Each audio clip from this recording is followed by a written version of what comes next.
Wolfpack, what is going on? It's your boy, the Wolf of Roastry, RoastryJournal.com. We breed and feed you fantasy wolves here. The playoffs, week 15. I know Thursday night football, pretty rough if you had anybody going other than maybe Puka Nacua and Kyron Williams.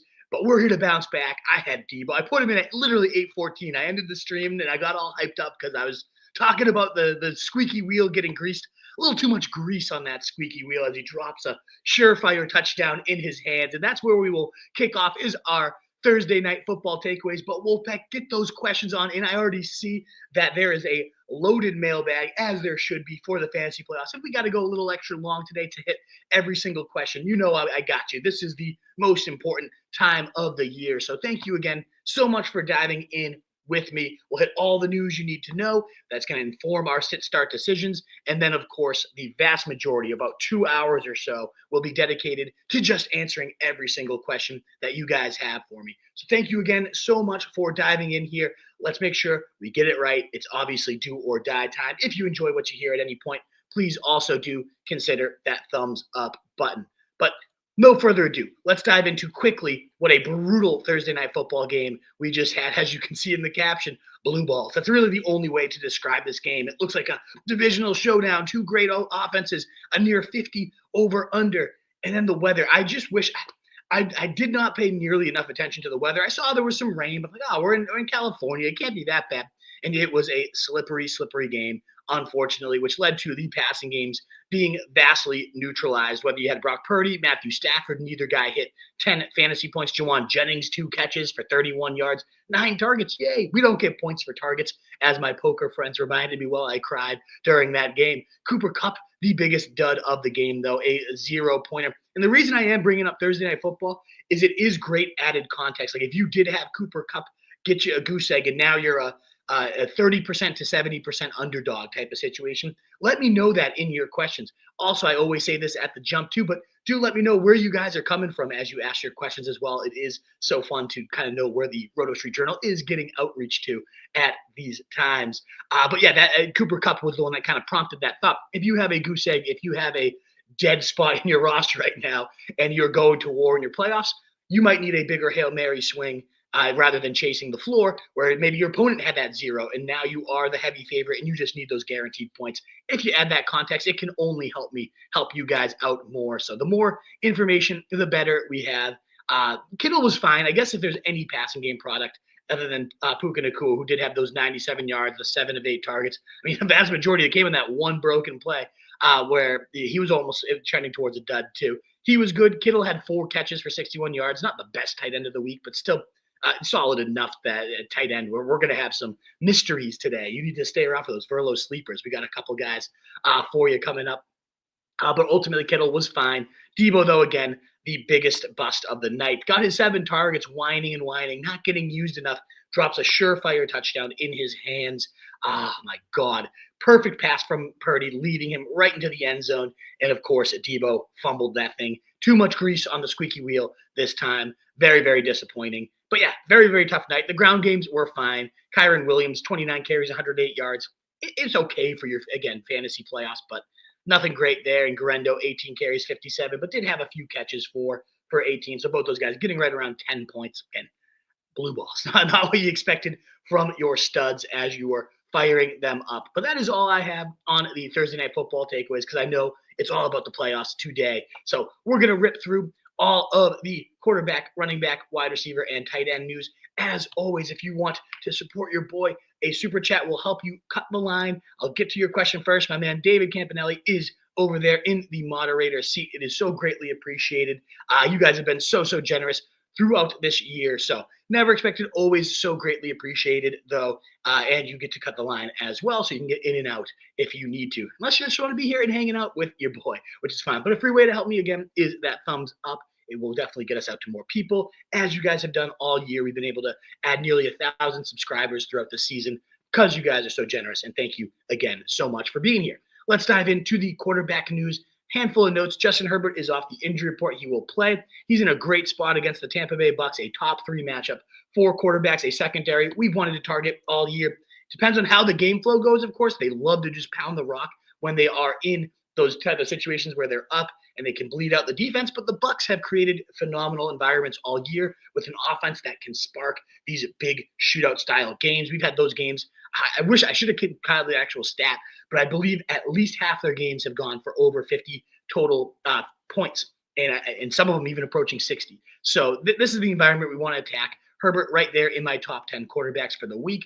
Definitely let me know if you have a question, but especially with McConkey, I know we're not receivers, but they are optimistic he is going to be able to play. That makes a humongous difference for Justin Herbert's prospects. So definitely cool playing him today. The other questions we have at quarterback, Aiden O'Connell did not practice Friday. He's listed questionable for Monday Night Football. It does sound like they're planning to start Desmond Ridder either way, which is definitely a downgrade. I know a lot of you guys ask about Jacoby Myers. You got to play Brock Bowers, of course, but Desmond Ridder is absolute butt cheeks. So we don't want to be starting that guy. We really don't want much of this offense. Sincere McCormick maybe going to be getting hammered in this game. And then Jake Hanier will be starting there for the New Orleans football squad over there against the Commanders. So that is why we love starting the Commanders here in a defense there. Alrighty, we got our first super chat of the day, and it comes from DeAndre Starks. Thank you so much, DeAndre, for your support of the show. Greatly, greatly appreciate it with $5 kicking us off in the fantasy playoffs, baby. Let's go this Sunday. Now, this is a crazy one. And here's the deal. I actually love Adam Thielen today. I think he's a phenomenal option. The more I've thought about him, the more I want to bump him in the rankings. In fact, I already had the wide receivers open. I'll cut to the chase, though, for you, DeAndre. There's no world. Hell could freeze over today, and I would not play Adam Thielen over Nico Collins ever. You are definitely overthinking it. That does not mean Thielen is not a phenomenal play. I really do think he's a great stream. I have him too low in my rankings here at 29. I am going to bump him ahead of Garrett Wilson, even ahead of McConkey. I feel great about Adam Thielen. He's getting low-end wide receiver one usage. He's producing quality wide receiver one stats these last few weeks. And it's not like we've never seen this with Bryce Young, who's playing the best ball of his career right now. Remember, weeks 2 to 6 last year, Adam Thielen was the number one above all these guys, wide receiver in fantasy, averaging over 23 fantasy points per game. So I get the temptation. It definitely, the way he's been playing, the connection he's been showing both years now with Bryce Young is absolutely phenomenal.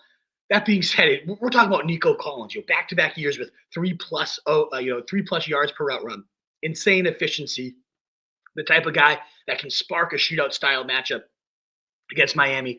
I just can't bench Nico. He is truly one of the best receivers in the NFL. It's wild. I actually meant to tweet this the other day. They told us, they said 2 years ago, Nico Collins is going to play the Julio Jones role in this offense. And I read the report. I laughed and said, okay, Nico Collins, Julio Jones, good one. He looks just as good as Julio ever did throughout his career. And I know I love Julio Jones. That's like the highest of praise you could possibly say. I'm trying not to be hyperbolic, but that's how good Nico Collins is. And so in a tough matchup against the Dolphins, I understand that. Jalen Ramsey, they've talked about how they're excited to go battle. There's a lot of respect between both athletes. I just think Nico is so good, and I would never – and as much as I like Thielen, and I wanted to talk about him because I wanted to show why I do like him so much, I still could never go I'm going to keep upping him up, by the way. I keep looking at Thielen over DK, over, say, Flowers, probably over Calvin Ridley. I really do feel good about Thielen. I have him as a top 20-ish wide receiver here, DeAndre. But ultimately, again, it's Nico Collins we're talking about. And there is one thing I've talked about a whole in my game is I typically am always just you play your studs no matter what. And I've applied that to even bad weather situations, hamstrings, those type of things. I'm trying to get better about that's burned me so many times in the past. But we're talking about a Nico that does not have any limitations. He's fresh off a bye. He's looked great these last few weeks. So ultimately, there's just no reason, in my opinion, to ever bench this guy. Again, my wide receiver 3 on the week. As much as I like Thielen, and I'd be intrigued to know, DeAndre, if you have any other avenues to get him into your lineup, he's a great player, and I have no issue playing him at all today. Great player. A little bit of a stretch, but honestly, no, he's so savvy. He knows where to sit. He's the safety magnet there for Bryce Young. I bumped him, as I've talked about him, 8 spots in the rankings up to wide receiver 21, just below Brian Thomas, Adams, and Jerry Jeudy, who's been on his own heater. If I had him versus Malik Nabers, who I continue to bump down the rankings with Tommy Cutlets at the QB, and I have Nabers, sadly. Wish I had Thielen. I'd be playing Thielen ahead of him, but I'm not playing Thielen ahead of Nico Collins. So, yeah, thank you so much, DeAndre, for your support of the show, for your super chat. It is so greatly appreciated. We will dive back on into the remaining quarterback news. Although we just covered Jake Haener will be the quarterback. So again, a downgrade if you were planning to play MVS or Juwan Johnson. Maybe Haener can get it done, but not what I'm looking forward to doing. In terms of the running back news, the biggest turn of events throughout this week was the fact that Breece Hall now expected to play in Week 15 out of nowhere. Earlier in the week, they were talking about it. It does not look good. He's progressing poorly, and ultimately, boom. What a turnaround this guy has had, and now expected to play in this battle. So ultimately, it's tough because you got the injury situation. What if it flares up? You've got two rookies, Isaiah Davis, Braylon Allen, who both looked good. And there's the rumblings here. If Hall plays, according to Ian Rapsheet, it will likely be a little bit limited in terms of them also feeding these rookie backs who have impressed them throughout these last few weeks. But you also got the Jags on the other side of things. Like if I had told you had Breece Hall going in the second best matchup for running backs, just a few weeks removed from a 30-point day, you'd probably call me crazy for even considering benching this guy. And the more I've thought about it, if I have Breece Hall, I'm putting him in there in 90% of situations. It's just too juicy of a player. In a lost season for the Jets, would they have any real reason to force Breece Hall out there unless he was really close to 100%? I don't think so.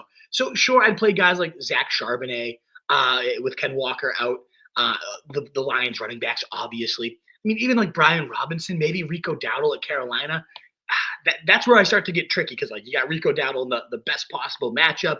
You got Brian Robinson in a phenomenal spot with no Eckler. So maybe that's where I wouldn't absorb the risk of a Breece Hall. But once you're getting into, like, Jonathan Taylor, who's got a bad matchup against Denver and hasn't looked all that great lately, Isaiah Pacheco in this timeshare and not looking great, Najee Harris, give me Breece Hall all day over those type of guys is how I feel. So tough situation, given that one, the injury risk, two, the risk of these rookies being more involved because they played quite well in his absence. But it's Breece Hall, a first-round talent in the best possible matchup, second best possible matchup. But the Jags are just abysmal. And so I am leaning there for that one there. And so, yeah, I definitely think that is a tricky one for sure. We have DeAndre coming back in with a second super chat. Very generous of you, DeAndre. You didn't need to go back-to-backs on me in that one. But thank you so much. You have Judy in. Should I swap for Thielen? So looking at his other options, and again, I would have Nico a good tier above both of these guys. I do have Judy 2 spots above Thielen. It sounds like you really want to get him in, and I very much understand that. I do want to double-check the Kansas City weather here because I know it was rumored to be pretty rainy. I think they're facing off in Cleveland weather. So let me just check NFLweather.com and just double check that for you, DeAndre, because that could be. I mean, we're talking about guys that I have ranked within 2 spots of each other in the same tier, which means they could jump over each other. And that was the one. So there's likely rain showers. That doesn't sound overly concerning when it's likely rain showers. When you're getting downpours and wind and cloudy with a near 44, 18 mile, that's nothing. Some gusts of up there. Chance of participation is 100%. New rainfall amounts between that's a decent amount of rain. Because it's tricky because Judy's been on the heater of all heaters, DeAndre. But I got to dive into this weather a little bit more. I don't know, Campanelli, if you don't mind from the mod seat over there, if you can dig up if you see any tweets or just general information on the Kansas City versus the Cleveland Browns weather there. He gives me the thumbs up from the mod chair. Love to see it. Thank you, Campanelli. DeAndre, if you don't mind hanging around just a little bit. As of this exact second, though, I do have Judy 2 spots higher than Thielen. This guy has just been lights out since Jameis Winston took over, especially when there's no Cedric Tillman, who is out today. And then Njoku might also even be out today. So a few notes there that we're going to have to kind of sift through and truly decide. You've already heard, though, DeAndre, the upside case for Thielen. And again, him and Bryce Young already had a great connection last year. Now Bryce Young is playing even better ball. He's the clear number 1 in this attack. And I didn't even mention, you're facing now a Trayvon Diggs-less secondary there for the Cowboys. Like, it's all the wheels continue to go up and up and up for Adam Thielen. And I think about Jerry Jeudy. It's like, oh, well, what if Njoku now is in? And then, oh, what if this weather is just over, horrible? And DeAndre, I guess I would ask, and please don't super chat again. It was appreciated. Thank you so much. I've wondered if it is PPR, although both these guys, I shouldn't even act like that's going to make a difference here. Because both guys play a similar, we're feeding on volume. We both can get out for the big play. But I do look, since Jameis took over, here's Jerry Jeudy's 13, 14, 26, 15, 41, and 17 points. Top 20 wide receiver in all but one of those games, not outside the top 26 wide receivers for 5 straight weeks. And that is a very solid heater that he is on right now. And I understand Adam Thielen has been putting up his own really impressive stats. The fact they did that against the Eagles last week, 24 and 19 in back-to-back weeks, top 20 wide receiver in back-to-back weeks. We're talking PPR scoring, at least, in that format. There's a lot to love about Thielen, too. I don't know. This is a really tough one, and I know you're super chatting me to push you in one direction or the other. So the only thing I would say is if this weather is truly just like a downpour, it looks hideous, it's going to probably be a slot fest. We saw how that impacted us on Thursday Night Football, and I don't know if I want to double down on another rainy situation, but we will continue to look for those weather reports. As of this exact second, I do have Jeudy a little higher. I think Winston's going to ball out today. But I will definitely be tracking that weather. And DeAndre, if you ultimately decided on Thielen, like I said, they're one spot within each other in my rankings.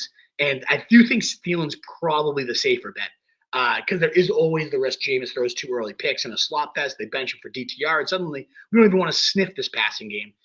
Whereas there's just not really a world I see that happening to Thielen, dome game, on a heater. Yeah, I probably, you know what, it's just safer to go with Thielen, I think, DeAndre. So, oh, man, that's such a tough call. Great question. Again, Nico's locked in over either of these guys. But, yeah, man. And you had Jeudy in, too, so you get it. And I had Jeudy higher in the rankings. So unless we see otherwise, my man Campanelli's on the weather reports. I think you should definitely track that yourself, DeAndre. But as of right now, I would stick with Jeudy. Man, that's a tough one. I don't mean to flip-flop on you back and forth. I try to present as much info as I can for you. They're just both in great spots. They're both on heaters. One's going to be better than the other, but I think you're going to have a great start either way. We'll see. But I'll check that weather note because that might be that kind of the straw that breaks the camel's back and pushes us over to Thielen, in my opinion. We'll see. Logan Tillman, start Breece over either Chuba, Dowdle, BTJ, Nabers, or Waddle. Had Cup. Oof. So good context, and this is exactly what I was saying at the beginning. If you guys let me know, this type of context, it sounds like Juwan and 49ers D, which is only 8.1 playoffs, baby. Let's go, Logan. So, yeah, the Cup 0 definitely minimized because I had Juwan Jennings too. Awful. I had Juwan and Debo. So even less points than Juwan and 49ers D. So I'm in a hole. Sadly, I was not facing Cooper Kupp as well. So it seems like you guys are kind of at a wash, just about. Maybe you're a little bit of an underdog here, and you've got some great options. I personally here, you got to lock in Chuba. Not going to bench him against a top 3 spot against Dallas. No Jonathan Brooks. The guy has been the definition of a workhorse all season, really, but especially when Jonathan Brooks has not been available. I do think I'm going to put Breece in over receiver. I'm playing either of those running backs ahead of Breece, both Chuba and Dowdle. And now it just comes down to which wide receiver is the most benchable here. And I do think, as much as I love the Malik Nabers matchup, I don't know. Waddle's been boom or bust. It is full. It looks like you said full PPR, so that does change things because as bad as Nabers has been, you're still getting 13, 11, 10, 9, 13, 10. The volume, 8 even. 14, 15, 11, 12, 15, and 15 PPR points. Is that blowing the doors off? No. It's nothing crazy, Logan. But it is giving you – he has not been outside the top 30 wide receivers. He just also hasn't been inside the top 20. He hasn't scored a touchdown since week 3. And now you got Tommy DeVito throwing him the rock. So that sketches me out. Then there's Waddle, though, where it's like, oh, man, like, is he even ahead of Jonnu Smith on his own team? I know last week he was.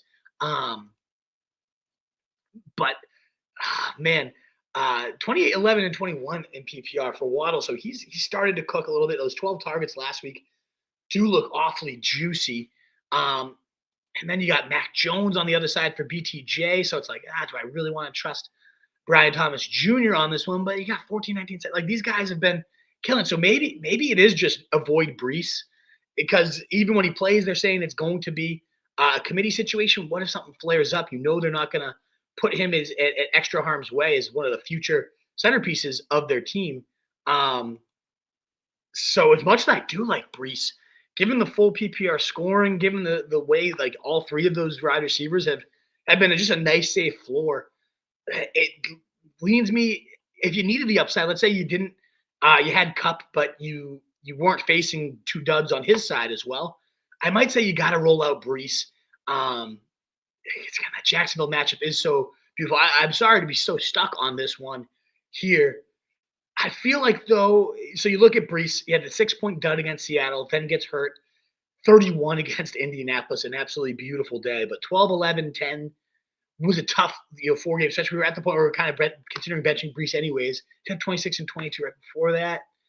I mean, I think gun to my head, especially in the PPR scoring, given the matchup where you're at, I probably would just ride it out as you have it, Logan. I do have Chuba and Dowdle both above Breece in the running back rankings. And if I was doing flex rankings, I think in a PPR league, I probably would have all three of these wide receivers ahead of Breece. Very, very close, Logan. And if you're feeling like you do really want to get Breece in there, which I don't blame you, given the Jags matchup, I would probably lean Waddle as the bench. Just feels like the most likely to just disappear out of these wide receiver options because he's done that a bunch this year. Just lately, he's been on fire, though, so that makes me a little nervous. So ultimately, I probably keep your lineup as you have it, no Breece in there. But if you feel that urge, you feel the itch, if reports come out, Breece is looking phenomenal, he's going to get the full workload, then yeah, maybe we do pivot over and put him in over Waddle. But for right now, Logan, I leave it. I personally would leave it as you have it and not absorb that additional risk. You don't need it, even though the upside is great there. And then Chris Frazier coming in with a super chat. Thank you so much, Logan. Chris, DeAndre with the double super chats as well. It is so greatly appreciated. I know Logan and Chris, you've been here often, and you've often super chatted. So thank you guys so much. It's very generous of you. Happy playoff Sunday to you too, Chris. Let's dive in. Goff or Knicks? This is how my buddy Connor has the same exact question, and I feel like I've flip-flopped a few times on him. Oh, man, it's really tough because like everybody wants a piece of that game today, right? The Lions versus the Bills there. And the thing that with Knicks that's a little bit of a concern with me is 5.554 rushing yards these last 4 weeks. That was kind of one of the things I was banking that we could bank on and was really buoying Bo Nix's floor and ceiling was he was right in the top 5 in terms of rushing yards per game among quarterbacks. And that just has been kind of erased at this point for whatever reason. That doesn't mean the ceiling's completely gone. 29 just a couple weeks ago against Atlanta, 14 and 19, 19, 16. Otherwise it's been kind of mediocre for him. Good matchup against Indianapolis, gives up a ton of big plays in the passing game. So there's a lot to like about Bo Nix. I just look at that game today. What is it, like a 54.5 over under? The Green Bay too, with them, they've never really been pushed. I think their season high in pass rate is 56%. And they'd like to continue that, I imagine, today, especially given the weakness of the Bills on the ground compared to a more stout pass defense. The Lions would love to run it and not have Goff throw all that often. But we saw what Josh Allen did last week, and I just picture like if that game is happening again, which it really could, dome. A great over under here. If the Bills come out firing and they ultimately score early and often, which I think they will, we're going to get Goff unlocked at a level we haven't seen yet this year. So I slightly, and this is not reflected in my rankings as of yet, but as I always do during the show, I like to update the rankings given these questions. If I was sitting here staring at both these options, I would likely be going to Jared Goff myself. It's one of those situations where, like, I mean, Indy, that is a huge game, Denver versus Indy too. A lot of playoff implications. Like, I get it, but I'm going to attack the game environment of Buffalo, Detroit, and hope that Goff gets pushed in the pass happy script he has seen all year. In terms of that starting lineup, I mean, looks beautiful. Henry, Charbonnet, Nico, and then we got to round this thing out. Higgins, A.J. Brown, BTJ, Mooney, and James Cook. A lot of good options. Can see why you're in these playoffs here, Mr. Frazier. A great squad, no doubt. So I totally agree with the running back calls. I would have Charbonnet and Henry both over James Cook To me, I think this one ends up ultimately coming down to T. Higgins versus so we need one wide receiver, one flex. So you know what? I would likely play both Higgins and AJ Brown in this situation. I mean, you got great options. This is going to be very, very tough. But when you got Mac Jones on the other side, Mooney biting it up, it is crazy that he is, very much in this conversation. I just think about one with AJ Brown, squeaky wheel narrative. Did not work for Debo. The volume came. He didn't perform. Will AJ Brown perform better? I imagine so. He's just a way better player. Last time, AJ Brown had a squeaky wheel narrative. He got 3 touchdowns the next game, and it was against the Pittsburgh Steelers, who he's facing today. So I don't think they're just going to purposely force their way into a more pass-happy script with a lot on the line for both of these teams here. But I do think A.J. Brown's going to get his. They're going to design a few more looks for him. So I like A.J. Brown there. I'm also facing A.J. Brown, and I just have a feeling he's going to destroy me. So I'm not feeling great about that. But yeah, T. Higgins, a top 10 receiver for me, wide receiver 9 as well. Tennessee's a good secondary, but it's more about the fact that opponents just get so big, up big on them because the offense turns it over, and it becomes like run on them because you've just the Tennessee Titans have set you up so well. It's not necessarily that they are these stalwarts. They have Snead, he's done well, but I'm not overly concerned with that defense. And Higgins, I know last week a little bit of a dud, but man, this year he's actually out targeted Jamar Chase in their games together. And I know that's crazy because Jamar Chase is like 15 points better than any wide receiver, including T. Higgins over the last 5 games. Like absolutely absurd. But T. Higgins himself has been really, really rock solid throughout the year. Again, last week's dud, 3 points, that sucks. But other than that, 25-11, 16, 25-15. I mean, he's been really lights out other than the dud. And I get why the dud is scary, but I would lean here. I'd keep your lineup exactly how you have it. And then I would go A.J. Brown at receiver and Higgins at the flex, very slightly over those other guys. So, I love it, Chris, though. What a lineup you've got. And thank you so much for your super chat. That wraps up these super chats for now. Thank you again so much, DeAndre, Logan, Chris. You guys are very, very generous and so appreciated on this playoff Sunday. Rumor has it gives you good luck, good karma. No, I don't mean to put that on you guys. But ultimately, if we got 600 of you here already, you love to see it. Please do consider that thumbs up button a free way to support your boy. It would be so greatly appreciated. In terms of what Campanelli has dug up, it is just light rain with a high of 45. Doesn't seem overly concerning as of right now. Again, DeAndre, I would definitely recommend that you turn on those pre-games and you can kind of start to see it. I did not watch any of the pre-game ahead of that Rams 49ers game. Then you watch the game, you're like, this is a downpour. I thought it was supposed to be mediocre rain at best, done by halftime, which it was. But ultimately, it was just too sloppy and cold at that point. So definitely turn it on. Make sure it's light rain. Make sure it looks okay. I'll be doing the same. If you want to make sure, DeAndre, to send me a message over at Roto Street Wolf on Twitter, if you're on Twitter, I'll be on the lookout for that. Just say DeAndre from the YouTube stream. We can kind of continue to debate that one. But as of this exact second, I would be going Jerry Jeudy, assuming that weather does not hold out, look too worrisome. If Njoku's ruled in, maybe we end up pivoting if the weather looks bad as well. But thank you again so much, DeAndre, for your double super chats. It is so greatly appreciated. Moving forward with the running back news, again, we talked about Breece Hall and how he is a very solid play given the matchup today, the fact that they wouldn't roll him out if they really had concerns. Kenneth Walker is doubtful, does not seem likely to play today. Zach Charbonnet, just in time for me to be facing him in the fantasy playoffs, baby. 22 carries, 134 yards, and 2 scores with an additional 59 yards and 7 catches to the air last week. So, yeah, nearly 200 yards, 7 catches, multiple touchdowns, 40 points nearly. I'm screwed. If you're facing him, you're probably screwed. And if you have him in your lineup, you're probably leaping for joy.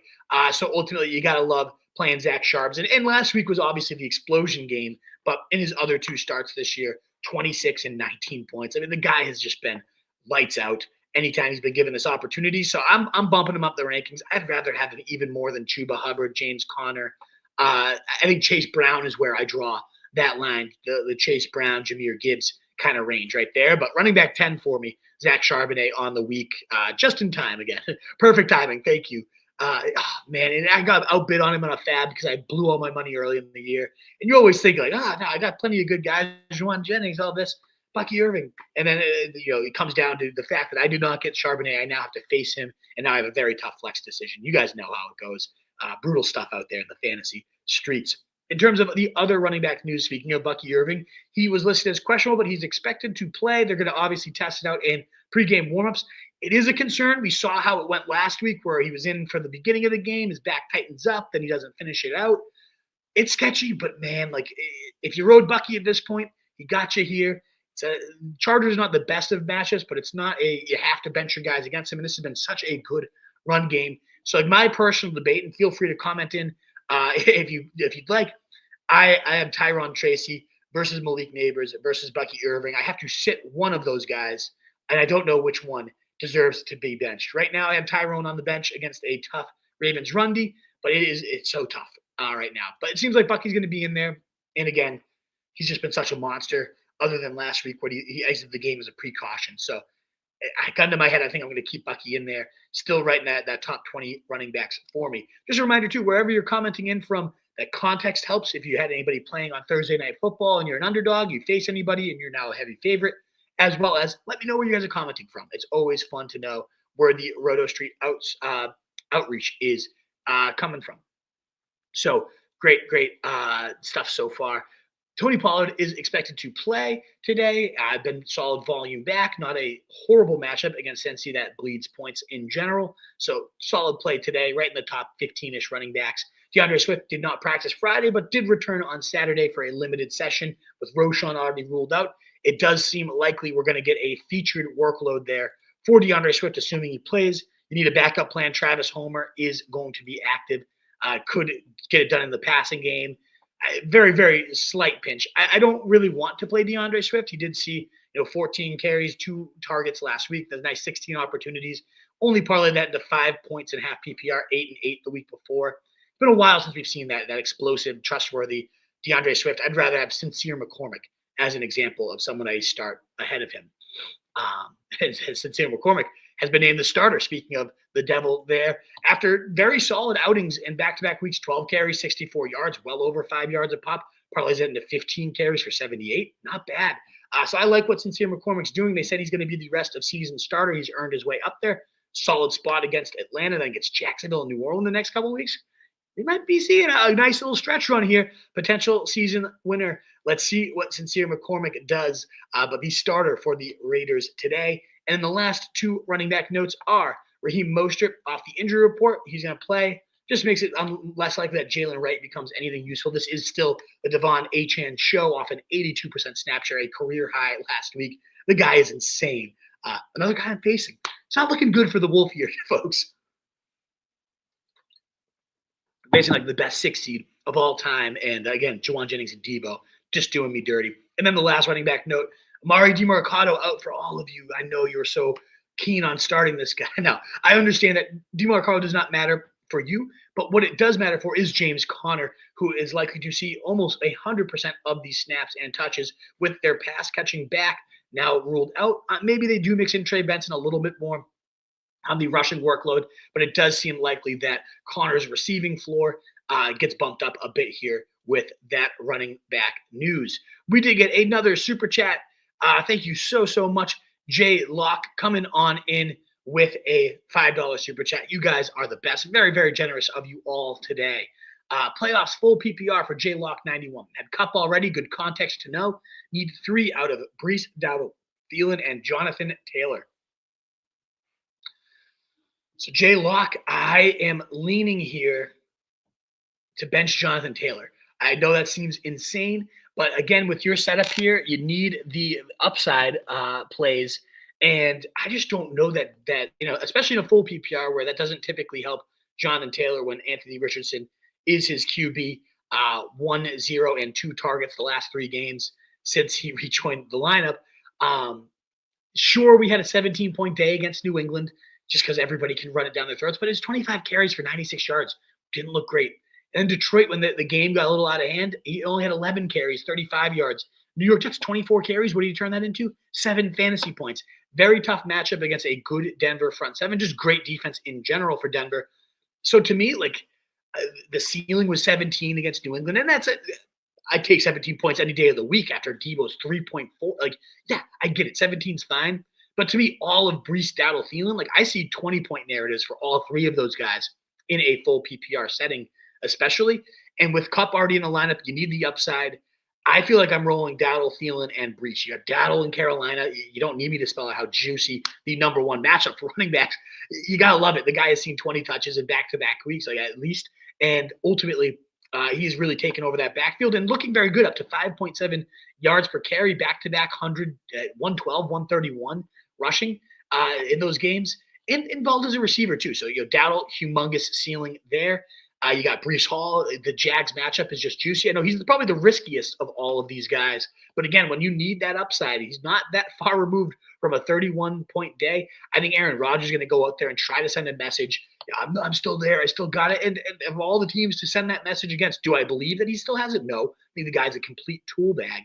But ultimately, if you're going to ever send that message against the Jags, is the right team to do it. So I think the Jets are going to put up some points today. And I think Breece could be a big part of that. I am nervous about those two rookies looking really good and getting rumored to be involved in that.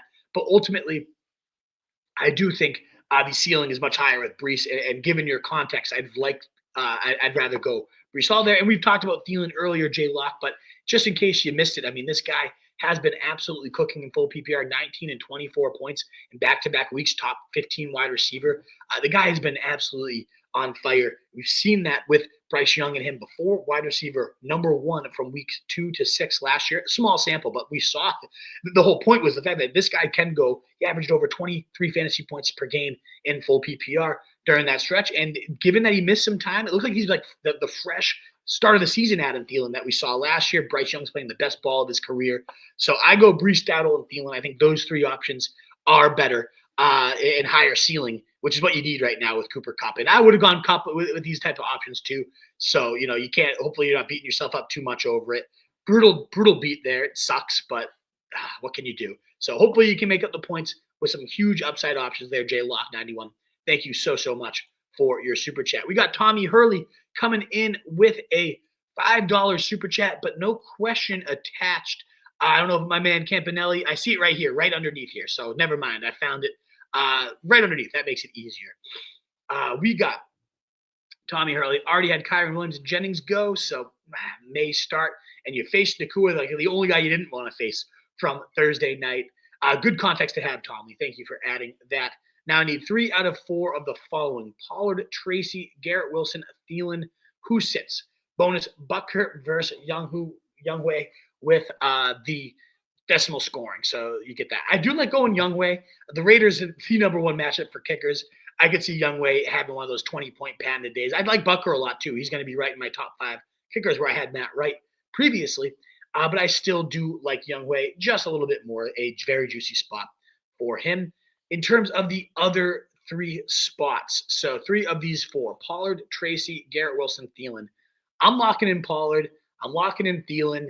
And I'm going to go Garrett Wilson there, like I was just talking about. I do think this is going to be one of the Rodgers, like, I still got it type of games. And while I don't believe he does, I think anybody has it against the Jags. They have been an absolute pathetic defense. And so this is one of the games where I could see him trying to ultimately pad some stats, look okay so he gets a job next year type of situation. Whereas Tracy, you're up against one of the toughest run Ds in the league. Yeah, Tommy Cutlets at quarterback.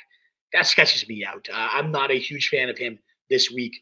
And so I would go, especially when you need the upside, maybe Tracy gets there. He's got some 20-point spikes this year. And the one thing the Ravens do give up is receptions to running backs. So if it was full PPR, that could potentially sway me. But even then, I'd be like, not Garrett Wilson in a full PPR is where we want to lean.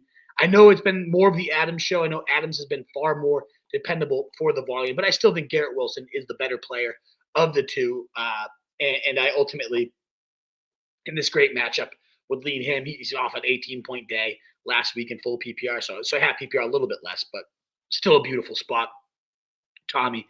So yeah, I'm going to go Youngway for the kicker. I'm going to go Pollard, Garrett Wilson, Thielen, and bench Tracy. And even without the context, I probably would have done that, but especially given that you need a little bit of upside here, I think all those guys have easier paths to hitting their ceiling rather, than Tracy does. Thank you so much for the support. And thank you, Manny 08 OEBG My man, always super chatting week in and week out. Here we are in the playoffs. Let's go. We going Ertz or Freiermuth, and then Ravens or Jets. The defensive one's much easier for me. I'm definitely going the Ravens. Love that Giants matchup. I feel like that could be a true just trouncing. One of those 20-point defensive days. Maybe I'm feeling that because they're my defense in fantasy, but I am all about it. I know they're on the road, but I'm not worried about that. The tight end one is a lot tougher here. And you're actually talking about my tight end 10 and tight end 11 on the season. I ultimately am slightly leaning Fry. He's been on a little bit of a heater here. Tight end 5 and tight end 4 the past 2 weeks with 16 and 12 fantasy points, touchdowns in back-to-back games. And you got no George Pickens, so they're going to need somebody to step up here against the Eagles. So I think that boosts up the route share for him. There's just a little bit more ceiling to him. Now Ertz himself in his own right has been rock solid as well, 16, 13, and 11 in these last 3 weeks as well. So he's been very high floor. That's why they're so close in my rankings. But ultimately, I'm just a little bit higher on Freiermuth. I'm higher than the ECR on him as well, Manny. So, I'm going against the grain a little bit, but I just feel like the Fry is a great bet in a game where they're going to likely need some points and they don't have a lot of weapons to throw to. I think Freiermuth's in a good spot. Thank you so much again for your support, Manny. We got Luis Perez. What's up, big homie? What's going on, brother? Start 1 QB, Murray, Knicks, or Goff. I am leaning Goff. We had a Knicks versus Goff question there. Now, I know a lot of people, the ECR would suggest you go Murray here. I'm lower on Murray than most. I just don't think he's going to need to do much against New England, a pathetic team. That's my home team over here. And I've just been very frustrated with the inconsistencies. 5, 29, 11, 17, 20. Man, it's been just boom or bust. And this does seem like the right spot for him to get it going. New England is a pathetic run D, pathetic pass D. He could do it all against them. And so maybe I lean there, but it's just been too boom or bust for me. So I personally, Lewis, am leaning into that shootout game today. What is it, a 54.5 over-under, something of that nature. It might even be more at this point. The 2 highest scoring teams in points per game so far this season. Dome game. We saw it last week. Like, what is it, 44-42 or whatever that game ended up being, that beautiful shootout game between the Rams and the Bills. And I'm hoping for something similar, and I think we're going to get it today. So I lean Goff. Their season high right now is just 56% pass rate. I think they're going to get pushed out of their comfort zone and need to really lean on his arm today. And I like going after that game. So I'm going to go Goff at quarterback for you. And we got to sit one of these phenomenal options. JSN, BTJ, Nabers, White, Achane, and B-Rob. Very tough to sit any of them. I do lean sit. You can't sit Achane. I'm not sitting JSN right now. I love Brian Robinson with no Eckler there. To me, it comes down to Nabers, BTJ, and White. I'm leaning White as the bench just because of Bucky's question mark. Now, if we get rumblings that Bucky's going to sit, Bucky's going to be more of an emergency option. I mean, White, even with Bucky's in, been really, really solid in a full PPR, especially. He does benefit from the dink and dunk game there. And so, it's a toughish matchup against the Chargers. But 24, 8, 11, 16, 11, it's a good floor for Rachaad White. And the 24 shows you the ceiling when Bucky got removed. That's very, very possible. But to me, Nabers is just sketchy too with Tommy Cutlets. The volume, again, we already illuminated, though. He hasn't been below 9 targets in 5 straight weeks. He hasn't cracked the top 20 wide receivers, but he hasn't been outside the top. He hasn't fallen into the top 30 either. He's just like right in there in that like firm wide receiver 2 range because of the insane volume he gets. But he also hasn't scored a touchdown since week 3. So it comes down to Nabers and White for me. If we get any type of semblance that White's going to be the lead guy and Bucky's more of an emergency, or God forbid he's ruled out, then it is definitely Rachaad White there. But ultimately, I think I'm leaning benching White unless we get other news there. And in terms of the tight end dilemma, I'm in the same spot. I don't know if you have Njoku and you're looking for your backup plan here. I think I'm going to be going Noah Gray myself, Lewis. It doesn't seem like he's an option, but just want to throw him out there if he is an option. He's got a couple of multi-touchdown games on the year, and he's been relatively involved each and every week, Noah Gray has, in terms of 5, 4, 6, and 5 targets the last 4 weeks. Like, he's really carved himself out a role, 10 and 16, 16 points, 21 points, 8 and 5. So not amazing, but again, a couple multi-touchdown games in a row for this guy. So I would lean him probably over any of these, but if not him, you're kind of alluding to one of my Verlo sleepers of the day. We're going to get to in just a few. You guys have been so generous with the super chats that we haven't got to the Verlo even quite yet. But ultimately, I do like Stone Smart. Very intrigued by this guy. As soon as Disley was knocked out last week, 73% of the routes went to Stone Smart. We're talking about a 225-pound tight end, which normally that seems like a downfall of a tight end. To me, that signals that this guy's more of a pass-catching tight end. And on the season, only 38 total routes, but a 12.6 average depth of target, a 16% first read target rate, a 21% targets per route run, all solid metrics, and then 2.58 yards per route run is elite. That would be 98th percentile in yards per route run among tight ends, and he's played 47% of his snaps from the slot as well. So at minimum, all that does is paint to me a picture of a pass-catching tight end on a team facing the Bucs that might get pushed. So of these other options, I actually do like Stone Smart, the creature out of the woods. Luis Perez would be my favorite, but I think I personally am going to go Noah Gray. So if he's an option, consider him as well. But I don't know. I might pivot to Stone Smart. We'll see if Njoku is ruled out. But best of luck, Lewis. Thank you so much for steadily supporting your boy. Always super chatting. It is so, so greatly appreciated. Moving on. Again, 15 super chats already. Wolfpack, you guys are so, so generous coming through for your boy on this big Week 15 Sunday. Hopefully I can come through for you guys as well. But this is so generous of you guys. Thank you so, so much. Josh asking, full PPR flex, London or Kamara? It does get tricky here, right? Given Kamara now has Jake Haener as the QB. But we actually weirdly have seen his targets spike in the games where Rattler played. There was actually more volume going to Alvin Kamara. I think I'm leaning the running back here. It's just been such great volume all season. 29, 17, 16, 23, 17 carries, in addition to 9, 6, 4, 6, 5 targets. You got no more Taysom Hill vulturing things. This offense is going to have to flow through him. And Washington is not a great run D. Right in the middle of the pack, if not a borderline great spot to target. So I like going. I slightly lean Kamara here. I just think I would honestly feel better if Michael Penix was starting there for the Falcons. It's been abysmal watching Kirk Cousins just try to plant and not even put his full weight into it. It just doesn't look all that great. And you look at London, it's been a long time since we had a real ceiling game.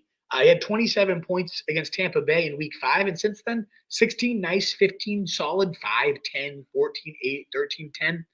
Just all very that's half PPR. So let me go to at least full PPR. Because he has gotten, so not bad once you factor that in 19, 18, but then 7, 11, 18, 9, 17, 12.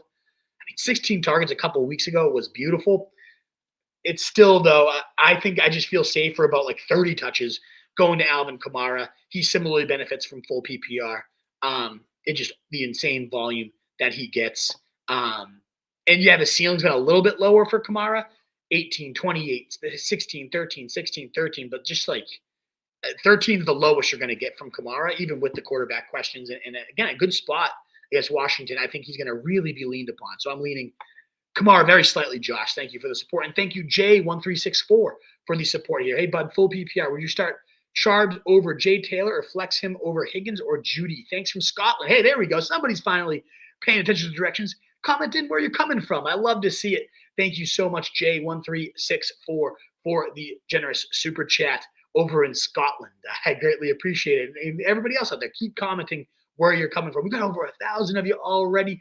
I'm not even at the midway point of the show. You love to see it. So please do consider, if you like what you're hearing, that thumbs up button. It does help shoot us out to more people, whether you're on YouTube, the heart button, on Twitter, the likes, the shares, the retweets. It really does go such a long way. But let's dive into your question, Jay. Thank you again for the super chat. I would 100% start Charbs over Jonathan Taylor. We've talked about him, but in the games without Kenneth Walker this season, he has been an absolute monster. 18 points and 26 points, running back 8 and 7 to begin the year, and then 38 points last week against Arizona. The number 1 running back of the week was absolutely beautiful. 134 yards, 2 touchdowns, in addition to 59 yards and 7 catches. Beautiful. So yes, in a tough matchup for Jonathan Taylor against Denver, I have Charbonnet 10 spots above Jonathan Taylor. So I absolutely would go there. And yeah, I'd rather play Higgins and Judy over Jonathan Taylor as well. So if it's a double flex and you get both those guys in, I would start both Jeudy and Higgins. If you can only play one of those two receivers, I do lean Higgins very slightly. I like Jeudy a lot. That does give me a quick opportunity. My man Campanelli dug up some weather information in Cleveland. So 15-mile-per-hour sustained winds gusting to 30 miles per hour. Temp is 40 with a feel around 30. Uncertain about the rain as of now. Definitely a cold, probably wet day with some wind. Not great, not what you love to see. So I think, DeAndre, if you're still watching, and again, message me at Roto Street Wolf. Hopefully you hit me up and let me know. This is DeAndre. I'll be on the lookout for that. I think this weather is kind of pushing me towards Adam Thielen there. Still really like Jeudy, though. But ultimately, I'm looking for a tiebreaker between those two. I do think the weather pushes me just a little bit in the direction of Thielen over Jeudy. I know that's not your question, Jay. I still love Jeudy today. I still think he's a top 20 wide receiver play. He's been absolutely crushing it with Jameson. We might not even have David Njoku today. So I still love – I'd go Higgins, then Jeudy, but I'd play both of those guys above Jonathan Taylor either way, and I'd play Sharps over him too. Mike with a $2 super chat. Thank you so much, Mike, for supporting your boy. AJ Brown, JSN, Hill, Nico Collins. So we only can start 3 of these phenomenal options in a full PPR. And sadly, I have to bench – I'm assuming that's Tyreek Hill. I have to bench JSN, and I love JSN. I'm playing him. I need a huge game today. Give me another 30-pointer, JSN. You've saved me before this season. I need it again. No Jair Alexander. That also helps his matchup. But I just look at the other 3. You're talking about 3 top 10 wide receivers for me. With JSN's wide receiver 14, phenomenal options all around. But since DK came back, the volume has definitely taken a big hit. 7, 4, and 5 targets these last few weeks. Now, he's been very efficient. He's gotten it down. 22, 20, 12, 20. I mean, then that 37-point day a few weeks ago. So even on lighter volume, JSN's been a monster. He scored a touchdown in 3 straight days. Or rather, no, sorry, I was looking at the wrong metric there. But he has 4 touchdowns in his last 5 games is what it really comes down to. And either way, he's been really coming through for you. I just think it does. I'm definitely locking in Nico and Hill, hoping that game shoots out. Those guys feed into each other. The game opens up. I like playing that. It comes down to AJ and JSN, and I do lean AJ Brown just a little bit over JSN. Will the squeaky wheel narrative come through? Will he get greased? The only other time we've seen AJ Brown complain with Hurts as his QB, he ended up with 3 touchdowns the next day, and it was against the Steelers. So I think we got a little bit of the simulation repeating itself here, Mike, and I'm going to follow the simulation. And so I benched JSN. Very tough question. Great options all around, but I benched JSN there. CPD 13, great to see you as always on these Sunday mornings. I know you've become a regular here, and we love to see it. PPR, running back, and flex. Hall, Cook, D-Hop, and Mooney. So we need 2 of these options. In terms of the running back situation, I think I'm probably going to go both running backs either way. I know the matchup is very, very tough there for James Cook. If not the worst matchup, the second worst matchup for running backs. Both, I think the Chiefs are the worst, and followed quickly by the Lions, one of the worst spots for your running backs to play. But James Cook can get it done in every facet of the game, and these are where you start to lean on your running backs. I'm just not overly compelled by DeAndre Hopkins, especially with the weather that we've been talking about. I know it's a little bit sketchy here for James Cook with that 5-point dud against the Rams. 44 points. He must have gone off, right? No. Of course, Ty Johnson's the one catching the touchdown, but before that, you had 28, 12, 16, 20, 19. I mean, that's a rock-solid floor.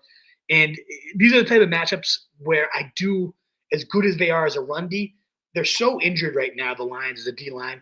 And I just think there's sometimes a game environment where you just kind of toss out the matchups, and maybe this is a week where we get back to 6 targets for James Cook type of situation. And so I'm going to play Cook.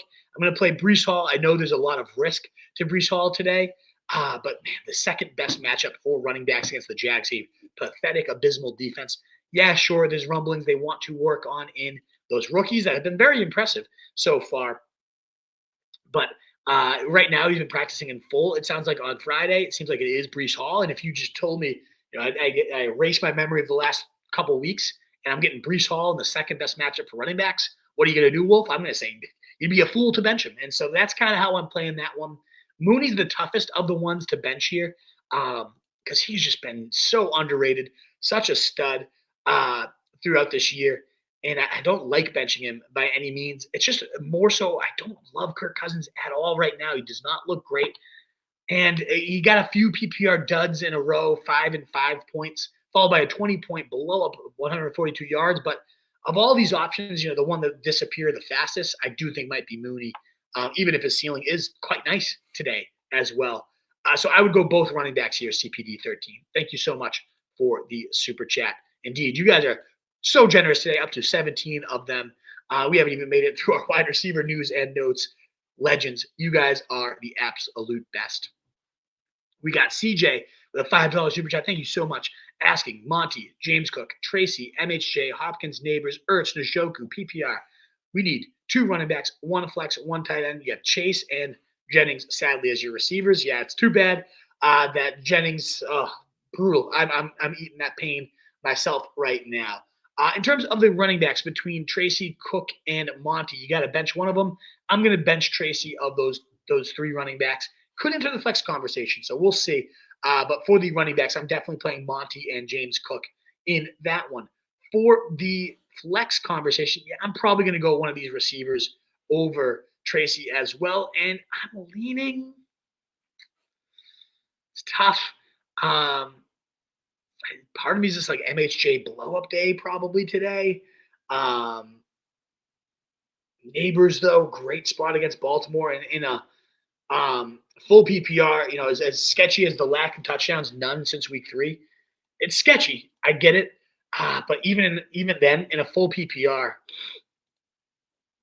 it has just been lights out production there because of 13, 11, 10, 9, 13, 10 targets.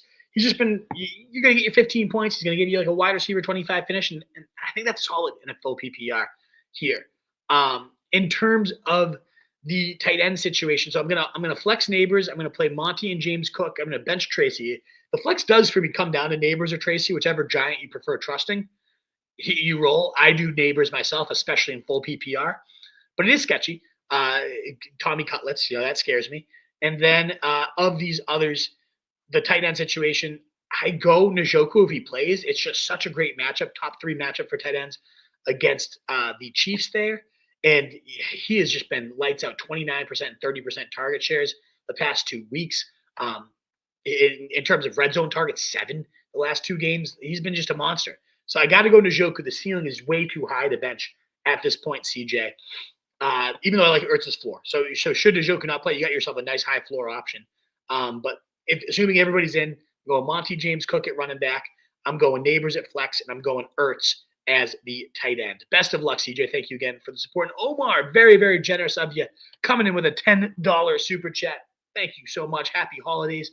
Indeed, Omar. Thank you so much for warming mine up just a little bit more with such a great, generous super chat. You're a legend, Mr. Omar F. And we are asking here, in the playoffs with 7 to 10 teams, not bad. 5 on bye. That is solid right there. I ended up going 8 to 10, but not nearly as many buys for me. So I'd probably take your shoes here, Omar, even though I did make more dances. 5 buys is very impressive. So let's bring these home, though. What does it matter if it takes skill to get in? It takes luck to ultimately win it, but does take some skill as well. You got to make the right sit starts at these points of the year. So number 1, Tank Dell or DeAndre Hopkins. I do lean here. Got these guys very, very close. I lean just very slightly. I go DeAndre Hopkins.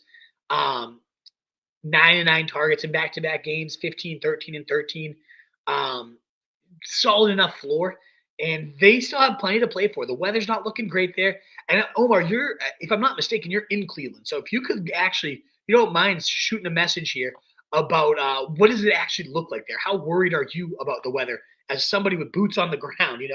Nothing could get even clearer than that. That's something I am trying to figure out because I'm very intrigued by Winston, Judy, Elijah Moore even. But I did hear there's a potential for some gusty winds, some rain. Is it the Cleveland weather we should be worried about right now or not? So Omar, that could pivot me to Tank Dell too. So let me know if you're in Cleveland. I know you root for the Browns. I don't know if you actually live there or not. But what is it looking like? Let us know what type of weather we could be expecting there in Cleveland today. But as long as it's nothing too crazy, I do lean Hopkins. sadly, against your Browns. Tank Dell has just been such a non-factor this year because of how big of a step this whole offense has taken. And maybe this is the week he goes for a big one. The ceiling on the year is 19. We've already seen Hopkins have far better than that since he became a Chief. And lately, 8, 10, 10, and 3, just not getting it done at all. Maybe he opens up a bomb, and even then it's like maybe he gets to 19. But there's just nothing worth chasing there with Tank Dell, in my opinion. I'd rather it's a safer floor with Hopkins. It's a higher ceiling with Hopkins. So unless that weather's real bad, I'm going to pivot over to Hopkins for this one. And then Pollard versus White, given the news that Bucky is expected to play. I know they leaned on White last week. He was awesome, 24, but when Bucky's there, it seems like he's really taken over this backfield. And to me, given that he is likely to play, now there is the risk of an in-game injury. We saw last week 4 carries. Then he gets precautionary taken out, but they were killing the Raiders. They didn't need him. This is a big game against the Chargers today. They are still fighting for their lives in their division, so they're rolling Bucky out. He must be healthy. I know the full PPR does help out Rachaad White too. He's been definitely the preferred pass catching back. He's got a nice baked-in floor, but I am leaning Pollard here since he's just a horrendous defense in general. And then you mix in just the fact that Pollard is a usage monster. 21 carries last week, 24 2 weeks ago. And that 21 did come even with Tajay back in the lineup. Now, he didn't go absolutely bananas, 100 yards on the ground, though. Very nice. 22 through the air, 14 points. Find the end zone. We're talking about, you're probably not even asking this question, So if White was the only running back, he'd be the easy smash him on in there. If either Bucky or Rachaad White, if one of them went down, I'd rank either of them as a top 12 weekly guy. But with Bucky back, I do lean Pollard there as well. Thank you so much, Omar. Happy holidays to you. Congrats on a great fantasy season so far. Again, 5 on bye, 7 in. Phenomenal stuff. Love to see it, but we got to take some home this year, Omar. Let's go. And do keep me posted, Omar, if you are in Cleveland, what that weather situation is looking like. A reminder to everybody out there, comment where you're coming from. Love to hear where the Wolfpack is growing and burgeoning to so we can keep reaching to new heights. It's awesome. And, of course, Anthony Fella, my guy, coming on in with a super chat. Cheers, brother. You are so generous, and it is greatly appreciated. And I do lean Brian Robinson here. I know I talked about, I do typically – I like to throw out the matchup when you got a game environment like this Lions versus Bills shootout. I don't know if you're a Lions fan over there, fella. If I'm not mistaken, you're a big blue guy. So I imagine that fandom runs deep in Detroit. So that game's going to be a blast. I know James Cook has a huge ceiling in it. I still like Brian Robinson, though. New Orleans has been a pathetic run defense all year. And last week we just saw, without Eckler, 18 fantasy points, 16 carries, 103. The one thing with Robinson is that they've been pretty loath to just completely load him up. Even when Eckler missed the game, we've had Chris Rodriguez lobbing, double-digit carries, and he's not even on the roster a couple of weeks later type of situation. McNichols mixes in. So you wish it was like Cliff Kingsbury's previous days where it was like, oh, Kenyon Drake, let's give you 30 touches. Not the case really with Brian Robinson, but just such an easy, just New Orleans joke of a matchup. You can see the game flow where they're just bleeding them to death. Just pounding Brian Robinson. That's kind of how I see that game going. So I think we're getting a 20-point day out of Brian Robinson. Just a similar ceiling and a safer floor to James Cook, in my opinion. So I go Brian Robinson there, Anthony Fella. Thank you so much for always supporting your boy. We got my man, Dat Boy J. What up, Dat Boy J? Kincaid, Freiermuth, or Henry. Who are we going at tight end? I'm not going to trust Kincaid. Again, as much as I keep saying I want to attack that game environment, he's been bum cheeks all year. Nothing to enjoy about Kincaid's season. And then coming back off the injury, is he really going to be all that effective? Probably not. So I do boil this one down. Dat Boy J to Fry versus Henry. And I am leaning Freiermuth with no George Pickens. They're going to need somebody to lean on. And full PPR, he's been a pretty good heater here these last 5 games. He's got that one done against Baltimore, 3 points, but otherwise 11, 10, and then these last 2 weeks, 19 and 14. The tight end is 6 and 5 these past 2 weeks. You love to see it. And Philly, good defense, no doubt about it, but they're giving up more points to the tight end by a good stretch than they are compared to wide receivers. So I like going Freiermuth for that one. They're going to need somebody to lean on, and I think that's where they're going to lean. Thank you, Dat Boy Joy, for your support. And my man Levi coming in week and week out.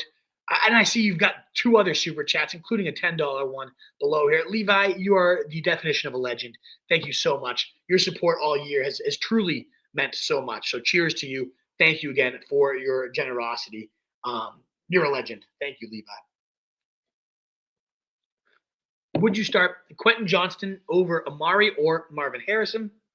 We've got a PPR and bonus for 40-plus yard catches. So Quentin Johnston, does he benefit from that scoring format? Absolutely. 40-plus yard catches. But also Amari Cooper and Marvin Harrison both benefit from that same scoring. It's tricky. It's tempting. I get it because of the Tampa Bay matchup especially. Like, that is as juicy as it gets for a wide receiver and passing game. But with Ladd expected to now play, and just Quentin Johnston has been such a roller coaster.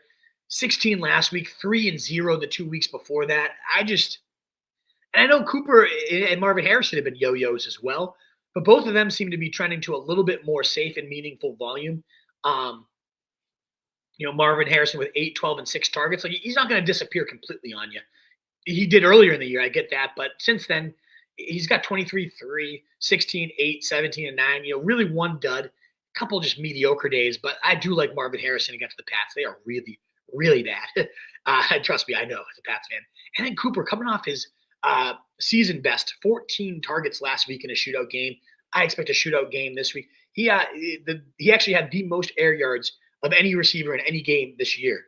Last week did Amari Cooper. And I know Keon Coleman's coming back, and he was impressive before getting hurt. So Kincaid coming back as well gets a little more congested, but I feel like Cooper and Harrison are both a few spots. I mean, it is close. I have Quentin just about 5 spots below Cooper and about 10 spots below Marv. But I do lean both Cooper and Marv over Quentin Johnston there, Levi, because all those guys benefit from the 40-plus yard catches. Quentin maybe more than Marv, but I still think PPR-wise, you have a better bet to rack up some of those points for sure. Levi, I'm just going to keep riding yours out. Fusion V, I see yours, but I just want to get to Levi all at once here. And I'll pop right back to cut. You know what? Actually, this is an easy one for me. Fusion, and I'm going to go Richardson. There's no world where I don't really want to trust either of these guys, Fusion. So I'll toss this out there. If Jameis is out there, I'd go him head and shoulders above either of these two quarterbacks. I'd even trust Drake May above either of these two guys. I don't like the Denver matchup for Anthony Richardson. But he also is the safest bet, in my opinion, with 28, 13, and 23. 2 of his last 3 have been really solid, and 10, 10, and 9 rush attempts, most of those by the design variety as well. That does buoy his floor. So if I had to go one of these two, I would go Richardson over Cousins. And Cousins doesn't even seem like he can plant on his back leg. The Raiders have actually been a sneaky, mediocre to bad matchup for quarterbacks. And when was the last time Cousins threw a touchdown? Wasn't it 4 straight games without a touchdown? And maybe he's due. Maybe this is the breakout. I'm not putting any chips in my fantasy playoffs on it. So I personally would go Richardson if I had to go between these two. But I ultimately would lean and steer you towards Jameis or even Drake May over either of those options. Fusion V would be my recommendation. Thank you so much for the support. And now back to you, Levi, my man, with your very, very generous $10 super chat here. It's ugly. Need one to start PPR. I'd be happy with 10 to 12 points. Spears, Justice Hill, Homer, Algier, McLaughlin, and Kendre Miller. Could pick up Homer if Swift is active. Pivot Algier. Swift probably active. So, yeah, Levi, that is getting pretty ugly here. You are absolutely right. But, hey, you're kicking. You're going. I do think – so I think the game plan you kind of typed up is where I would lean the most. You look at Justice Hill, he's only very useful. There's 2 situations he's useful. Usually when they're trailing because he becomes more of the pass-catching back. They're 16.5 road favorites, the most of 3 seasons. So I don't see that script coming in. The only other way I could see that pivoting towards Justice Hill being usable is they're just blowing them out so much, but that by the third quarter, Henry's on the bench. He's got his 3 touchdowns, and now you get a quarter of action from Justice, which could be very solid. But I'm not going to bank on that. I like your call out of I think Algier's probably the best, just on paper, bet to get into the end zone here.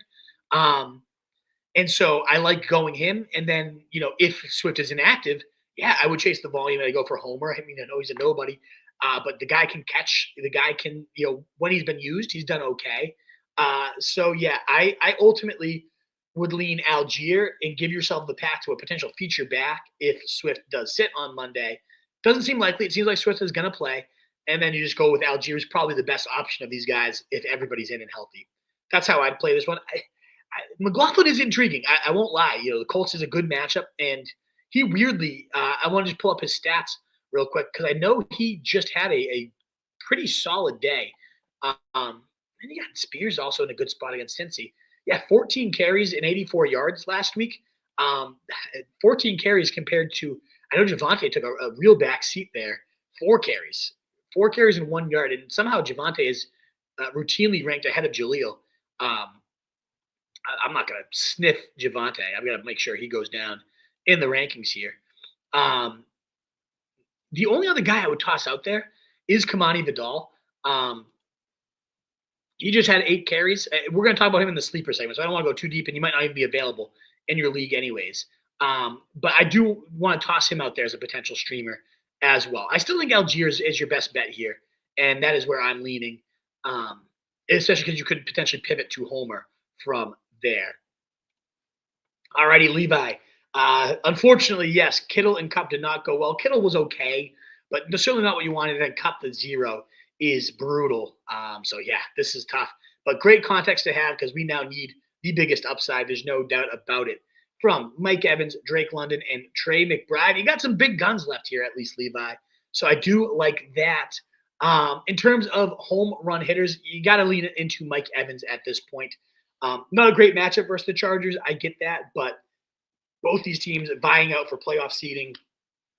I think that game has some real fun. Open up the passing game type upside there. So I do lean Evans. McBride's a tricky one here. Good spot for tight ends in general. The number 1 tight end in my rankings this week. It's just the guy hasn't scored any touchdowns, and that's where the upside really comes from is touchdowns. But do they force the issue today and just hammer him to make sure he gets it? 25 and 22 2 weeks ago without any touchdowns is pretty impressive. 15 and 12 and 14 targets. I feel like I've got to just kind of keep leaning into that. New England is not a good defense. I know Drake London had 16 targets just 2 weeks ago, but again, I keep coming back to that. Is there really ceiling there when Kirk Cousins can't throw? If Penix was the QB, I might feel even better about London. I like the role. I like the volume. But the ceiling has not really been there for the guy. 12, 17, 9, 18, 11, 7. It's been fine. But that's kind of like 18 is the high of the last 6 weeks. That's really what the floor has been for McBride. So I think I'm going Evans and McBride for this one, Levi C. Thank you again so much. You're so generous of you. 3 super chats, $20 worth of super chats, man. I really hope I get it right for you. Best of luck. I'll reimburse you, dude, if I don't. Just shoot me a message. I know your handle is on Twitter now, so definitely let me know if this does not go well for you. But, man, you are such a legend. You've super chatted week in and week out. So generous of you, Levi. Thank you genuinely for the holiday seasons, man. You've just been so kind and so generous, and I really, really appreciate it. And we got another super chat coming in from Hem Dog. Thank you so much, Hem. Greetings, Wolf Sir. PPR, pick 2 running backs, Bucky, Breece, Connor. Alrighty, so we'll start there. And thank you so much for the support, Hem. You're here each and every Sunday morning. I love seeing you. And thank you for the super chat. It's very, very kind of you. So of these 3, I do think Connor easily the safest, especially with no DeMarcado. More of a locked-in passing game role now, and a great matchup to boot against the Patriots. Great spot. You got to play Connor. Clearly safer than these others. And now you're dealing with the 2 injured guys. All right, which one do we go after? So when both have the red flag of an injury, I then turn to matchup, and I absolutely like Breece Hall's matchup. The Jags, I mean, what's better than that, right? So give me Breece Hall against the Jags. Given the 2 red flags against both of these guys, I'll lean Connor, Breece Hall here. In terms of the wide receiver, Nabers and Ridley in a full PPR, I got to go with Ridley. I think Cincy just bleeding big plays, and the volume really has been there for Ridley. I know, obviously, you're tying yourself to Will Levis, which never feels good. But, man, has the volume been real ripe. And it has been there for Nabers, too. But if I'm picking my poison here between Tommy Cutlets and Will Levis, I'll give the slight edge to Levis, I guess. So and then you have the flex from the leftovers. So okay, now it gets tricky. And then you got Sincere, Cooper, and Lutz, versus Butker. So I go Butker over Lutz, and then I mean it's tough though. Lutz has had some huge days, probably a higher ceiling, but I like Butker. Ryan the Chiefs kicker has been a very sound strategy all year. They stall out a lot, even though they move the ball quite well. So I like that. So I do lean here. I'm playing Breece and Connor. I'm playing Ridley. Flex comes down to Nabers versus Bucky. I like Sincere, I do, but I'm not trusting my season with Sincere McCormick quite yet. Maybe next week though, against the Jags, I could definitely see myself turning the keys over to Sincere. Now the starter there, but for this week at minimum, I'd probably go Nabers in a full PPR over Bucky.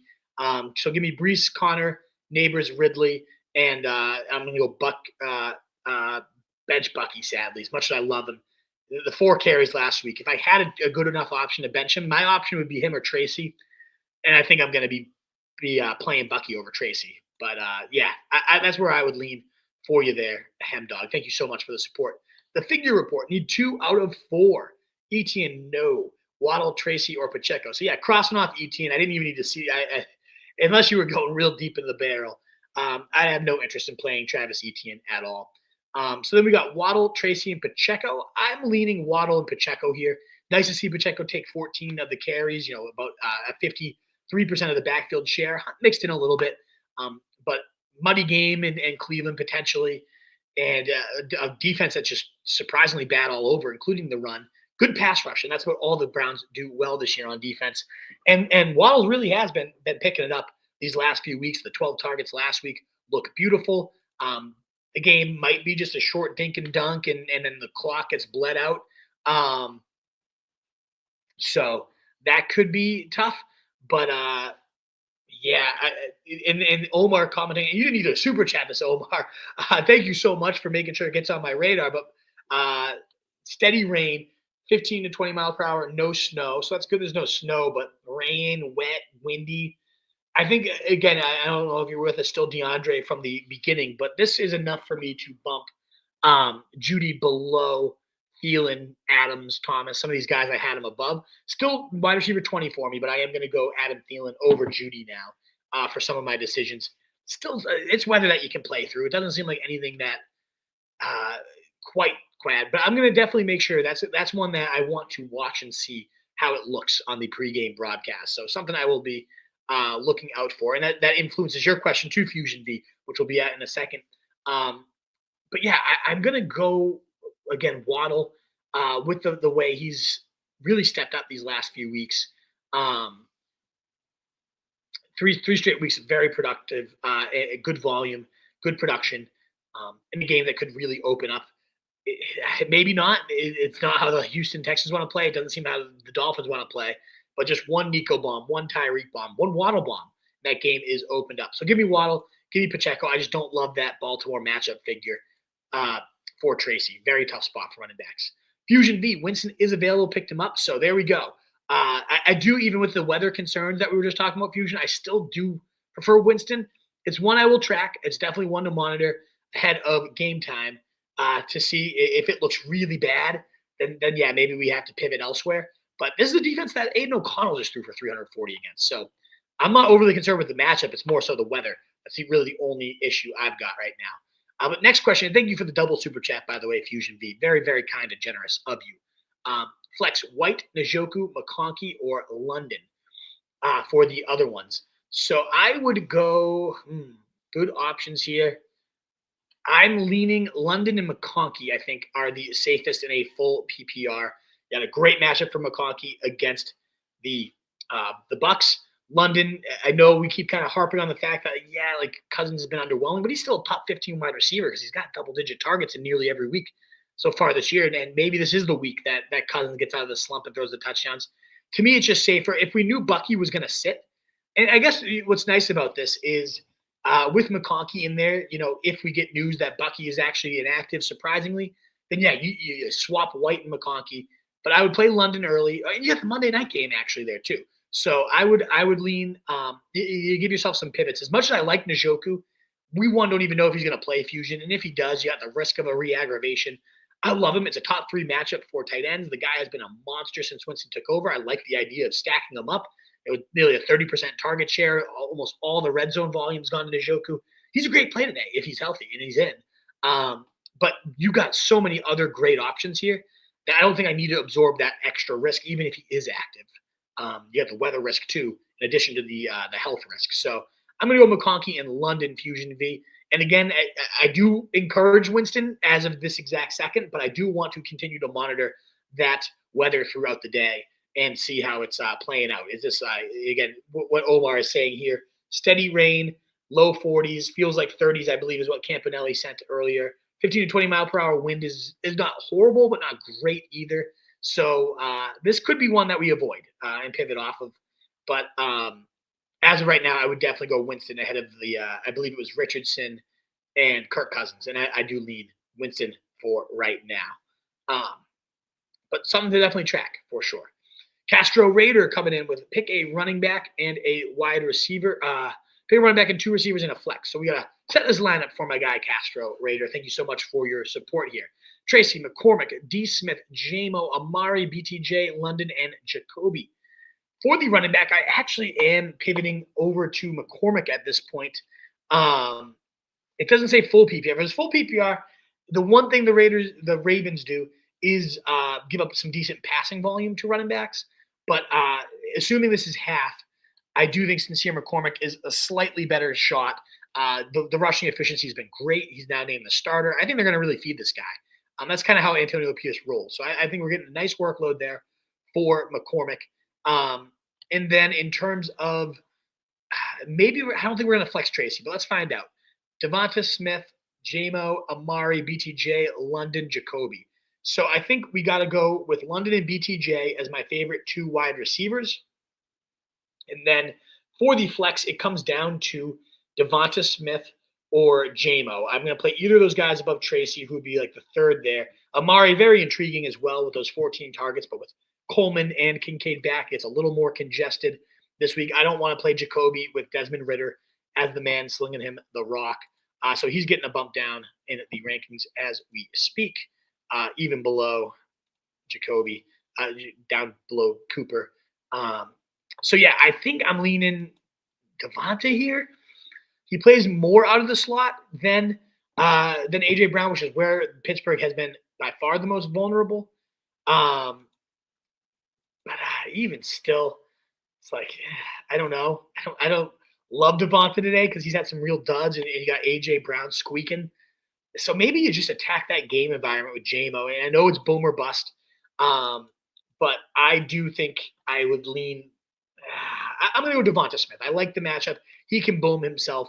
I like the slot matchup. I know it seems crazy to say you like the matchup against the Steelers, but they have been weak against the slot. And I think Devonta could sneak in for a touchdown today. So that is where I lean, good sir. And then we got Mitchell with no question attached. So I'm going to quickly scan. I don't know if so 920 is what Campanelli is telling me, which I see here. I'm trying to find Mitchell's question to go with it. Mitchell so just a little bit ahead of them. If you guys do ask a question and then super chat to get it up on the radar so you can cut the line, it is appreciated if you just copy and paste it one more time for your boy.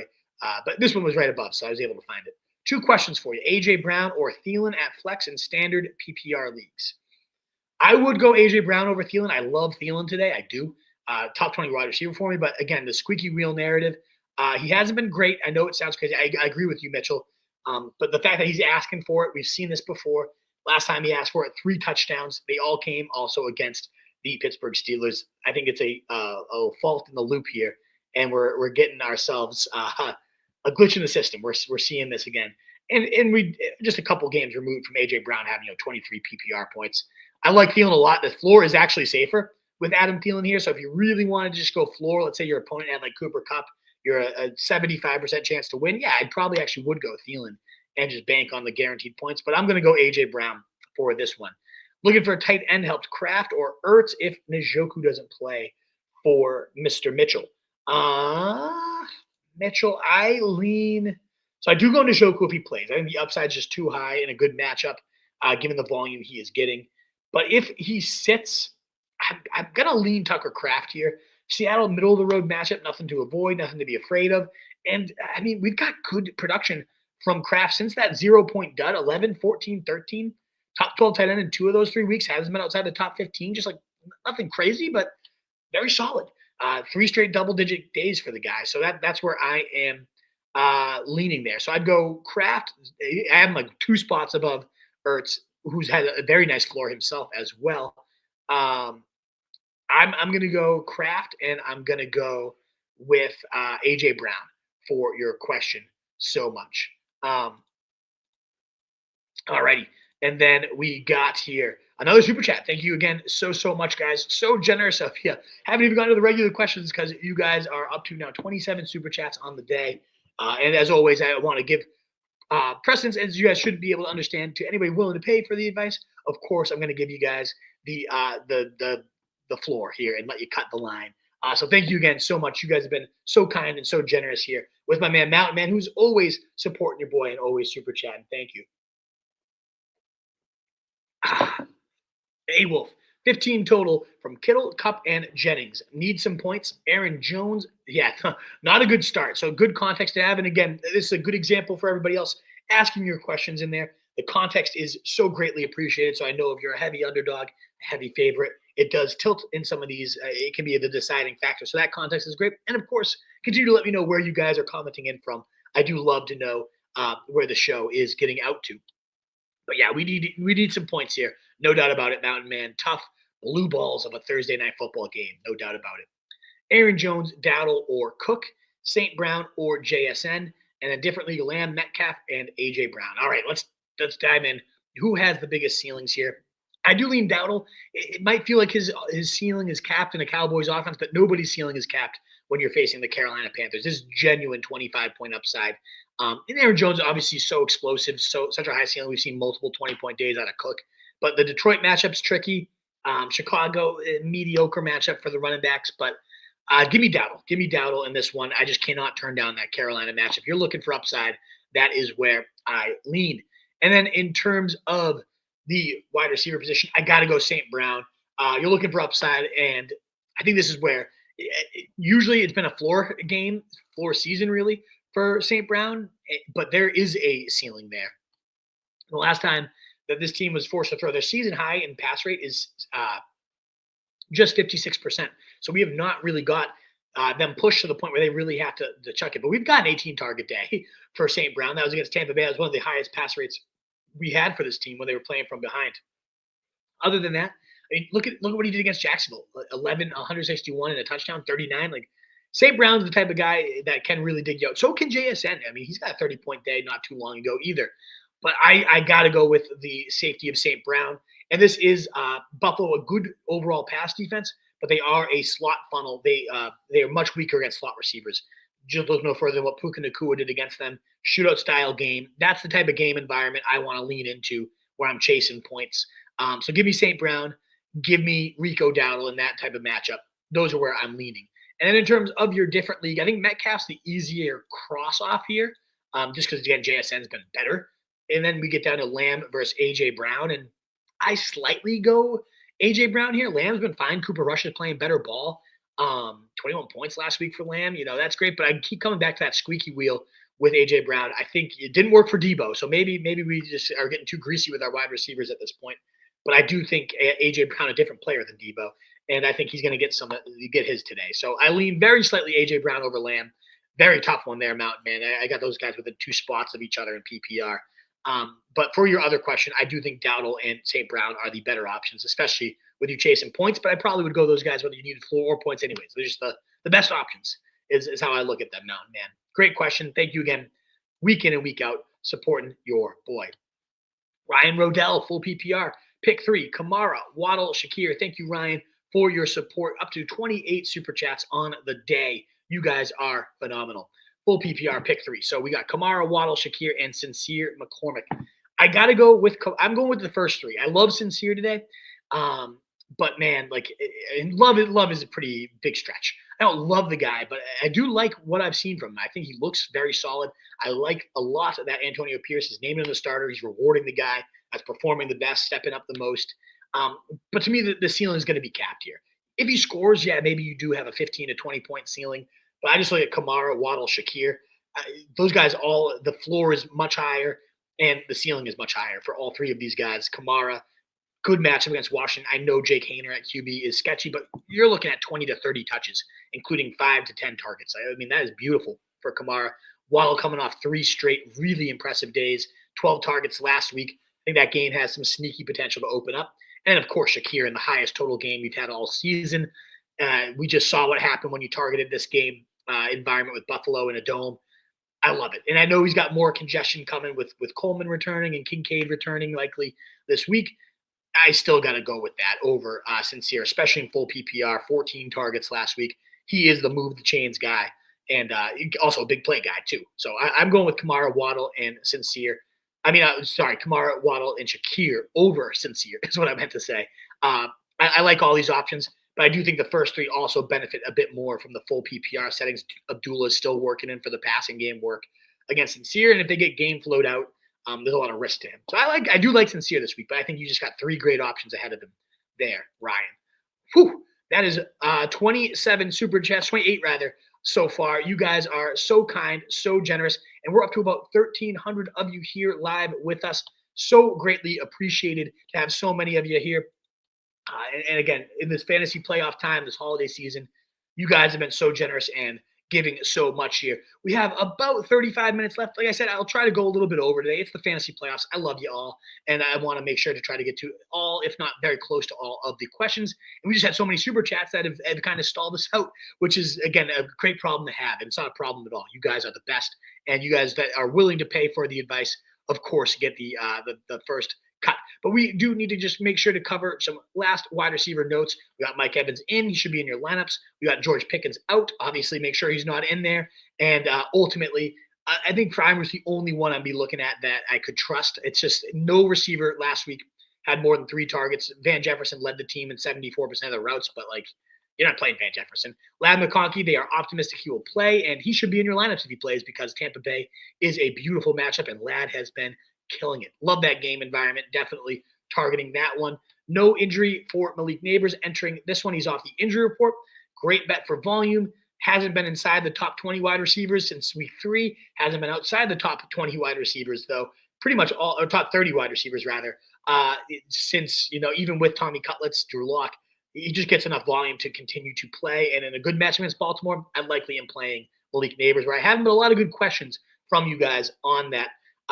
Before we wrap up our wide receiver notes, we did have another super chat. Virginia man, always supporting your boy. Love the show, bro. Love you and love you guys all supporting your guy. So generous of you, Virginia man. Thank you again so much. Arizona or Baltimore for D. Great options for sure. Baltimore is my number 1 defense of the week, though. I gotta just ride out. They have been very susceptible to the pass, to the deep ball. Not when you're facing Tommy Cutlets, though. Come on. I love that spot. I think we're going to get at least 1 pick 6 here for the Baltimore defense, if not multiple scores, sacks. They are a great run D. They're going to really stifle him up. And I think Malik Nabers can do some damage. Maybe they score with him at one point. The guy hasn't scored since week 3, so maybe not. I just think Baltimore absolutely destroys the Giants today, and I think that leads to a great, they have to throw against them. And you ultimately rack up some good points on the defensive end of things, some sacks, some turnovers, maybe even a touchdown. So I'm definitely leaning Baltimore. I do love Arizona. I've encouraged a lot of people to pick them up. Virginia man, they've been a sack machine. They're my number 5 defense of the week. So you got 2 of my top 5 defenses. I do have the Vikings actually above Baltimore. I said they were my number 1. I guess I lied. But you do have some great games. 6-3, 5-5 sacks. And then last week, -1 points for Arizona. They're just not a good overall talented defense. So when we're playing matchups, I'm going to lean with the Ravens on this one. I hope for that upside. And thank you again for your kind words, Virginia man, for your support of the show. You're a legend.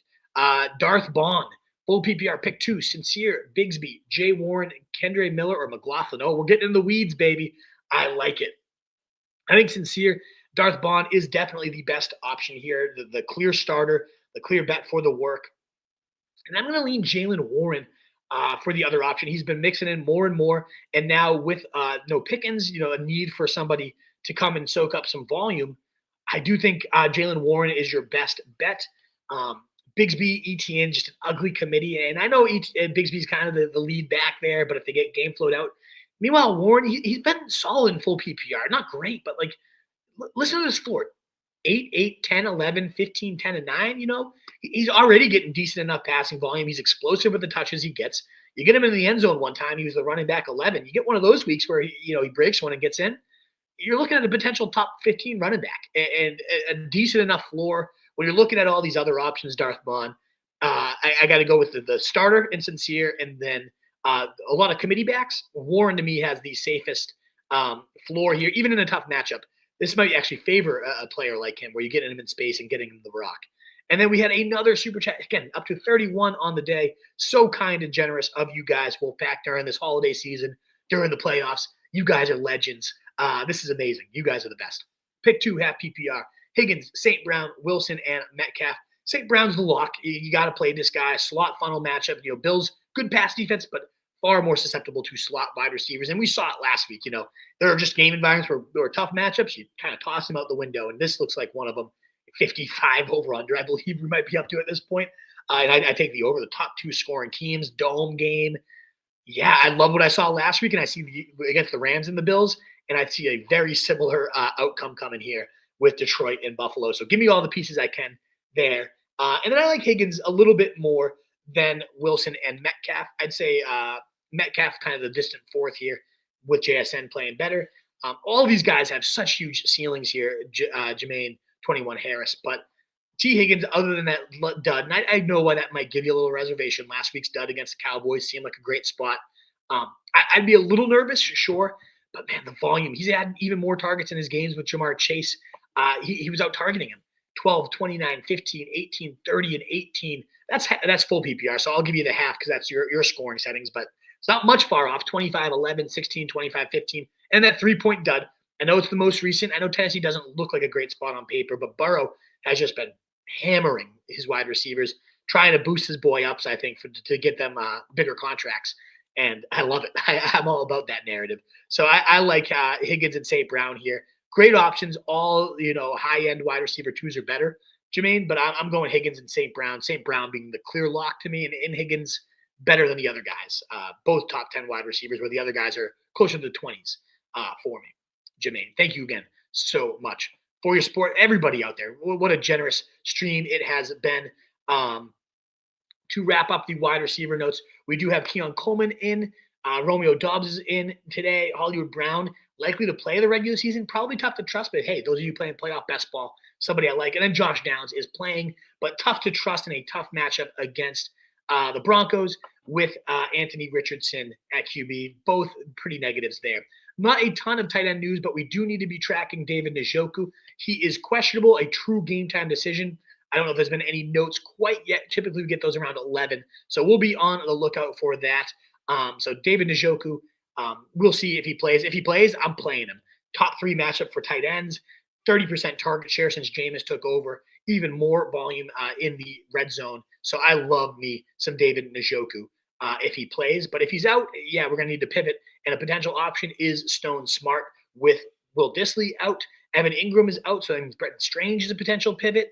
And Dallas Goedert, of course, on the IR. Maybe we go to Grant Calcaterra. We're going to talk about some of these options in just a second. But Juwan Johnson's off the injury report. I still don't trust him with Haener. And then Dalton Kincaid questionable. It seems like he's trending towards in. Now, we did get a couple more super chats while wrapping up the news of the day. Thank you so much, Kaluj. I am trying to find this one real quickly because you got a $5 super chat, but nothing attached to it. So let me see if I can find 944 was Kaluj. And I don't see it. Campanella, can you see if you can find Kaluj's question in here? We'll be on the lookout for that one, Kaluj. If you, Campanella, just control F that one in the search. That might be able to help us pull that one up. But let's go to Castro Raider for now. Kaluj, I promise we're not trying to skip you, but the question's not attached. Please do. If you guys already asked a question, try to copy and paste it. If you do turn it into a super chat, it is easier to follow and find that way. I'm not seeing your name anywhere below or above in this right now. So thank you again so much for the support, Kaluj. We are going to be on the lookout for your question. It looks like it did just come in. So Castro Raider, let's get you, and then we'll get to Kaluge here. I have Mahomes, but just don't like the weather and want to pick up a QB. And you can't like what Mahomes has been doing all year as a fantasy quarterback. I have no issue with you pivoting away from Patrick Mahomes, especially in this weather conditions. But yeah, I mean, we're talking about Pat Mahomes, who has been a QB1 2 times this entire season. That is pathetic. Okay, he's got 3 games. Yeah, not great for Pat Mahomes. So I totally get it. And in terms of pivoting, I mean, so my favorite of your on this list here, Castro, is Winston. But your whole reasoning for benching him is the weather, and now you're looking at the same exact weather. So if you're really trying to avoid the weather, I do play Winston the most out of all these QBs. Is where I lean. But you're trying to avoid the weather and you want a pivot.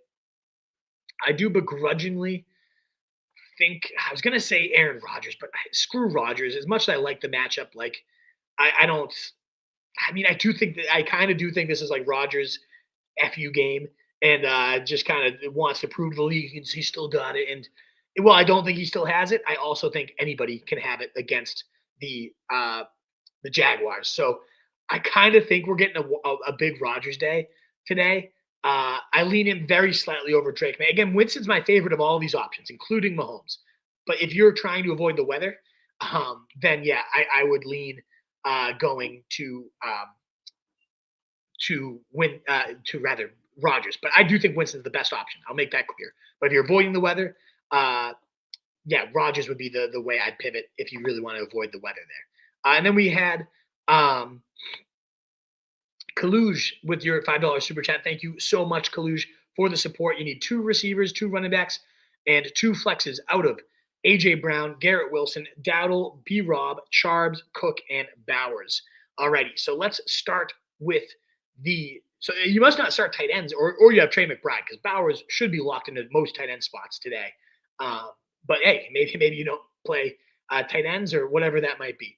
For the 2 running backs, I got to go Charbs, the clear number 1 here, 38 points last week, has smashed every time Ken Walker's been out. I'm facing him, which gives you even more likelihood that he blows up, sadly, today. And then B-Rob versus Dowdle is a very, very tough call. But I imagine one of them is going to be getting into the flex here. Anyways, so you know what? I'm definitely going to play the 3 running backs, Charbs, B-Rob, and Dowdle, all over Cook. And I'm going to have one of them be at least 1 flex. For the wide receivers, it looks like you've only given me 2 options. So if Lamb was part of this list, okay. So if Lamb is in, I would go A.J. Brown and Lamb over Garrett Wilson. If Lamb's not part of the list, I would go, you got 2 receivers, so you go A.J. Brown and Garrett Wilson, 2 great receiver options too. But if it is Brown, Garrett Wilson, Lamb, I do bench Garrett Wilson. But I would also put, I'd probably put Bowers, you got Desmond Ridder at QB. We've seen him just murder offenses. So I would lean here. We're really only benching like 2 of these names, it sounds like. I'm benching James Cook, and I'm benching Bowers, assuming Lamb is part of the list. And I'm playing Garrett Wilson very slightly over Bowers as my flex here.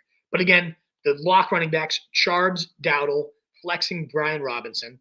And then A.J. Brown is locked in. Lamb is locked in, assuming he's part of the list. And then that last flex for me would be Garrett Wilson. And then we got, thank you so much, Kalush, for the super chat. We're up to 36 on the day. I think this is a record of super chats. You guys are so generous, so kind. Thank you, DJ. Very, very, very, very appreciative of this. And I see you have a second one, so we'll get to both of these right now. Hey, Nick, happy week 1. Indeed to you, DJ. Week 1 of the playoffs, baby. Let's go. First league is full PPR. Need running back, receiver, flex. Connor, Kamara, A.J. Brown, Devontae Adams, and JSN. Whew. Great list here, DJ. I think Connor is actually my favorite running back, even above Kamara, just because of the overall environment concerns here that we have for James Conner. For Kamara, given Hainer as the QB, banged up line. I do like Kamara a lot. He might still be in the flex conversation because you're looking at 30-ish touches, 5 to 10 targets a week.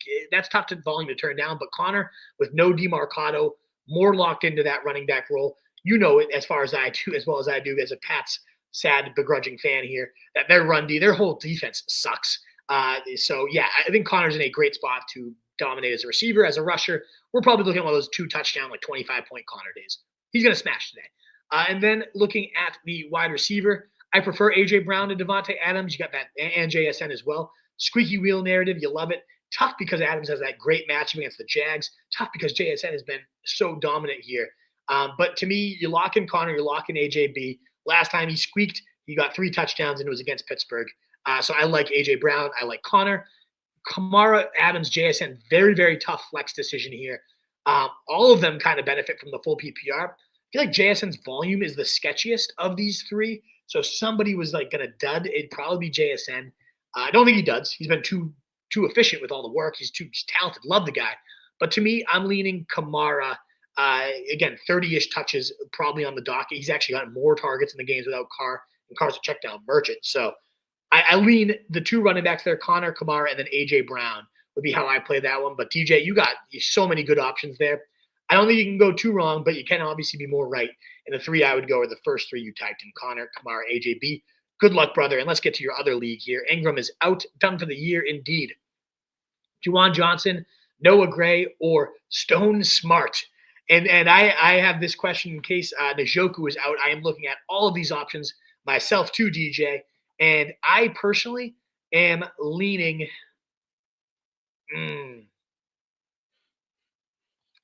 I think I'm going Noah Gray. You got multiple 2-touchdown days on the year. We're just punting the position at this point. And Cleveland, a top 8 matchup for tight ends as well. The weather's sketchy. I get that. So I'm looking into that. I am going to talk about Stone Smart in a little more detail. You know what? Why don't we just quickly pivot? I got a sponsor that is presenting here. And I know we have multiple super chats, so I want to get to all those. But we do have that paying sponsor, and I want to make sure to shout it out.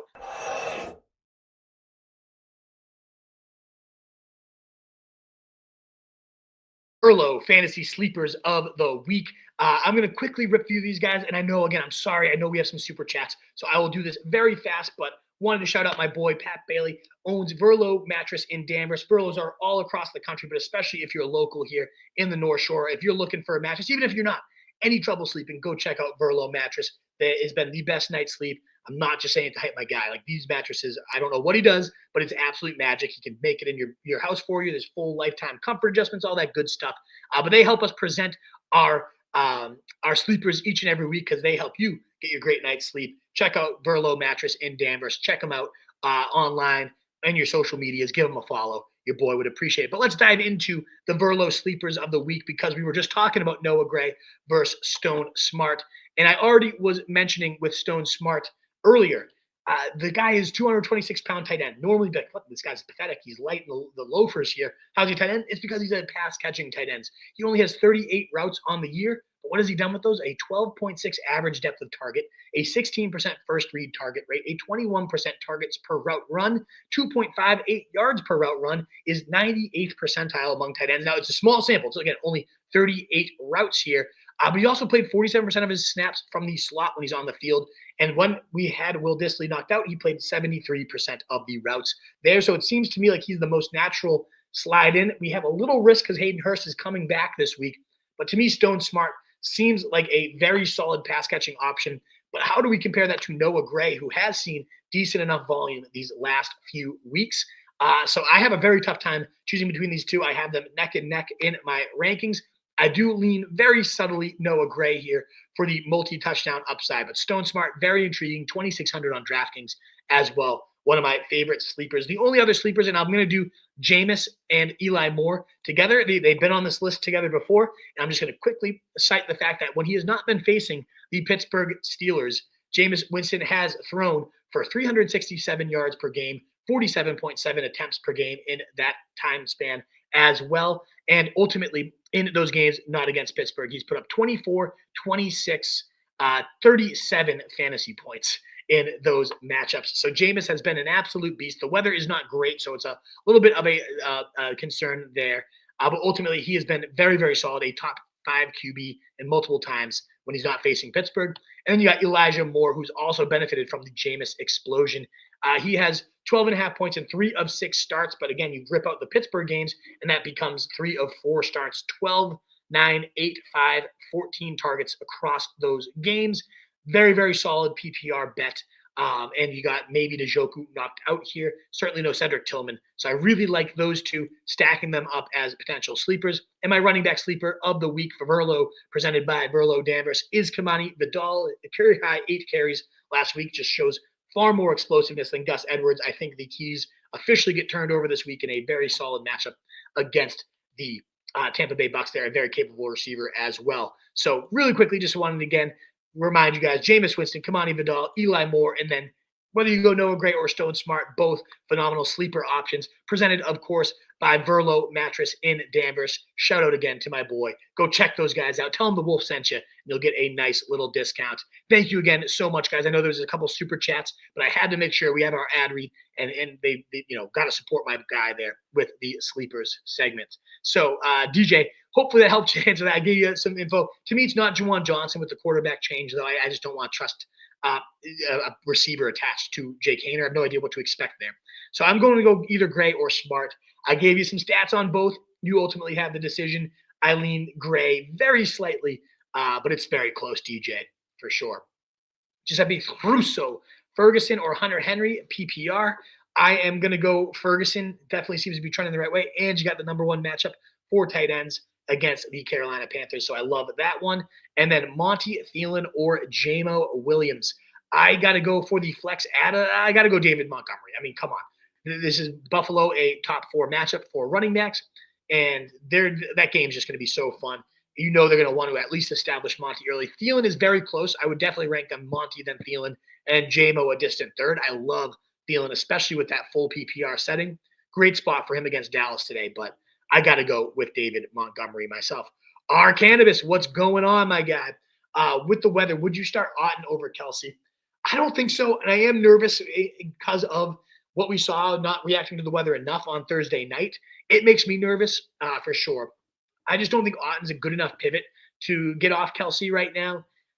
It's sketchy for sure. I am worried about the rain, the wind, but maybe that's where like Kelsey gets leaned upon even more. You go to your guys that you know you can trust. So I am going with a Kelsey over Otten, our Cannabis. Thank you so much for your support each and every time of your boy. Allie asking, half PPR, start Pitts D, Hurts my QB, or Atlanta D? Oh, man, especially if you have Hurts as your quarterback, I probably would pivot to Atlanta.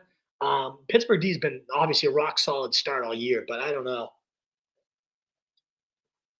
And then you got Myers at wide receiver. So that's why you're saying don't go Atlanta. I actually think Desmond Ridder stinks. I don't know if I'd be playing Myers today, or rather Monday night, even with the good matchup against Atlanta, just because Ridder is a trash bag. Start Smart or Gray. We already broke that one down in pretty big depth. I have them literally neck and neck. I'm going back and forth myself, Allie, each and every second. I'm just like, I want Smart. I do think Smart is the higher ceiling, but I do think Gray, we've just seen more out of him throughout this year, especially these last 4 weeks. And so he also has a ceiling too with the 2 touchdown upside. So I'm leaning Gray. The weather, though, might push it over the edge for me. Oh, it's a very tough call, Allie. I hope I don't have to decide because I need Njoku. We'll see. And sit Metcalf and flex Elijah Moore since Tillman is out. Now, I would sit Myers for Elijah Moore. But would I sit Metcalf for him? No, especially with the weather concerns as well. So if this is the same league, then I would be playing Elijah Moore over Jacoby Myers, but I would not be sitting DK Metcalf for Elijah Moore, Allie. Even though Eli Moore is my sleeper of the day, and again, very productive in the 3 out of 4 games not facing Pittsburgh, he's been great and seen monster volume. And with Tillman out and potentially Njoku out as well, could be even more volume for this guy. But there are some weather concerns there. And Metcalf is DK Metcalf.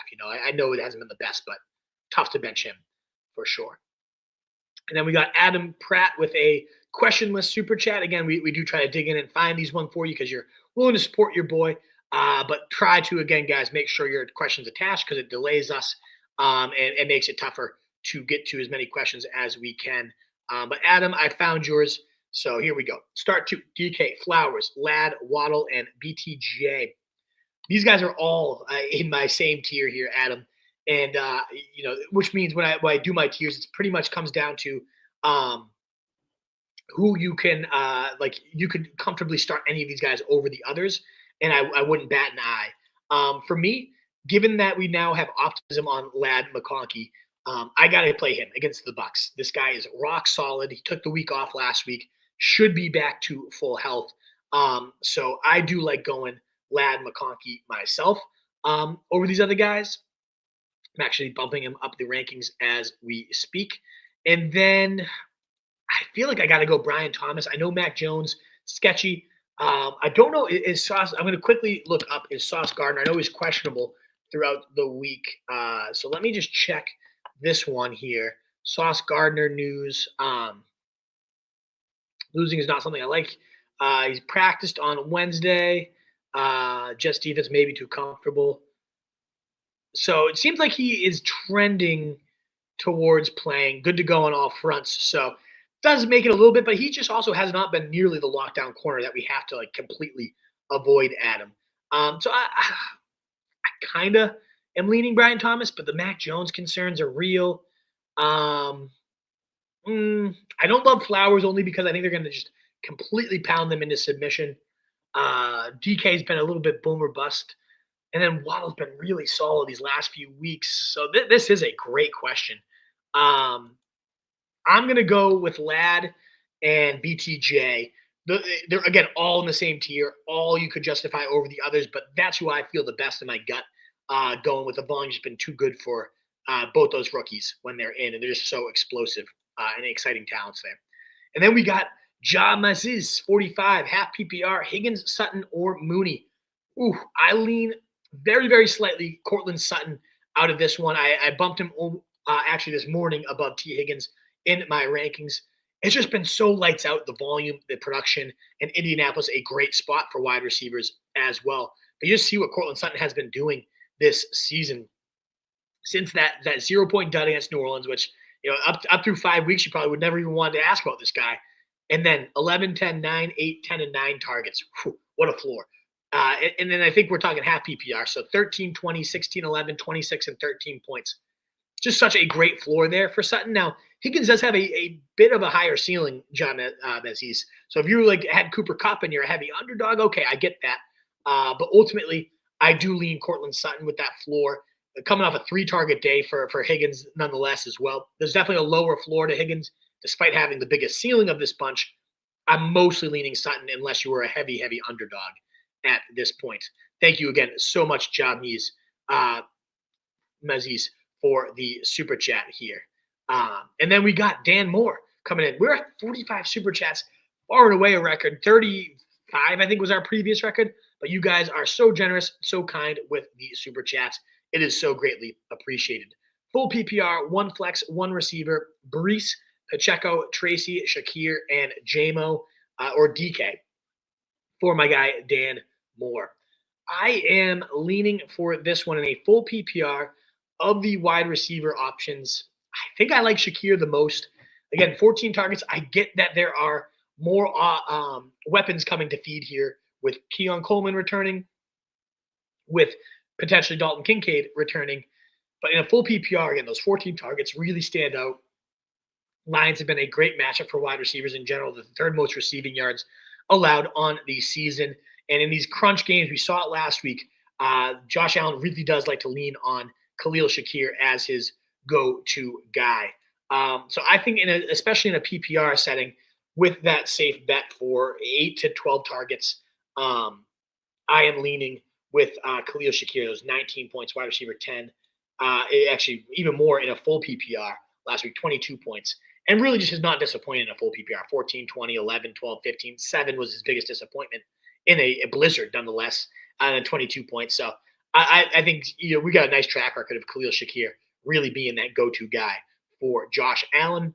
And then in terms of the flex, I know it's the riskiest of the bunch here. I really like Breece Hall against the Jags. I just see like a lost season for the Jags. Why roll for the Jets rather? Why roll Breece Hall out unless he was really ready to go, practice in full? Seems like there's no real worries there. I know the 2 rookies have looked good. They're probably going to mix in more than you typically expect them to. But I'm going to go Breece and I'm going to go Shakir. If you didn't want to go to the Breece, you feel like that's a little bit too risky for you, I could totally see playing Pacheco in a rainy day against a bad defense overall, which is crazy. Again, Cleveland was so good on defense last year, but really huge steps back. I'm leaning, though, Breece and Shakir myself. I think that's a nice balance of ceiling and floor when you go like Shakir floor, Breece ceiling too as well. Rasoon Robinson needs ceiling. Good context to know. PPR plus tight end premium. Jake Ferg or Xavier Worthy. I think if there was no weather concerns, I would lean Worthy. The Cleveland defense has definitely surrendered one of the highest rates of surrendering deep plays, deep yardage. But ultimately, with the tight end premium, I think Jake Ferguson, the number one matchup for tight ends, really looked solid coming back from injury last week. So I think that's, especially in a PPR plus tight end premium, I think you could get yourself like 8 Jake Ferguson catches, and then it's just a matter of like, does he find the end zone too? If the weather wasn't an issue, Worthy just seems like the type, like in a rainy day, just disappears and is cold. And he's like a little bitch. I don't know. Like I know he's so explosive, and it's a defense that gives up a lot of explosive plays. This doesn't feel to me like a Worthy day. It feels like a Hopkins, like and Kelsey mudding it out type of day. So give me Jake Ferguson in those scoring. Rasoon Robinson. Castro Raider with your second. Thank you so much of the day, Castro. Thoughts on Bryce Young since Diggs is out? I think it's fine. I like the environment and the dome there for Bryce Young, or actually at home, but even then, it's still fine weather there for sure. But even though he's playing the best ball of his career, and I love what I'm seeing from him, I think it's very fair that the Panthers give him yet another year, see what they have before they turn him. It seems like a new guy since he got benched and then returned. But even then, even though he's looked so much better, what has the stats been? 16, 11, 12, 17, 24, and 14. But that 24 coming against the Bucs, who everybody smashes. So despite him playing better, and again, really liking real life wise, what I'm seeing from Bryce Young looks calm, collected, getting the ball out on schedule. Like everything's looking much better for Bryce Young. The ceiling just still is not there fantasy wise, in my opinion. A good matchup, especially with Diggs out too. So there maybe he gets up there, but he's had some good matchups against the Giants. Against Kansas City. He is 17, again, not bad, but like it depends on who your other options are. He's playable. I have him at quarterback 24, but there's a lot of guys I would lean to before him. Is where I would go with that one. But I am bumping him actually this morning with Russ Wilson weaponless. At least Bryce Young should be above Russ Wilson at this point. But yeah, it's not a guy that I'm going out of my way to start. Let's put it that way, Castro. And again, let me just bump Russell Wilson down a few spots with no Pickens. I feel like he needs a bump down as I check my rankings here. And these updated rankings will be, everybody, at rotostreetjournal.com is where you can find the updated rankings as I sift through. When I answer your questions, I like to make sure my rankings reflect how I answer it. What's up, Krana? Happy playoffs. Good to see you, brother. Monty or Charb, PPR. I'm going Charbonnet. As much as I love Monty, as high as that floor is, it's clearly the ceiling is higher with Charbonnet when Ken Walker is out. I think he's had all but 3 total touches in the games that Ken Walker has missed from the running back position. And again, it's been 18, 26, and now 38 points in those games. And fine matchup today. Nothing great or spooky or great about it, but Green Bay middle of the road matchup for running backs.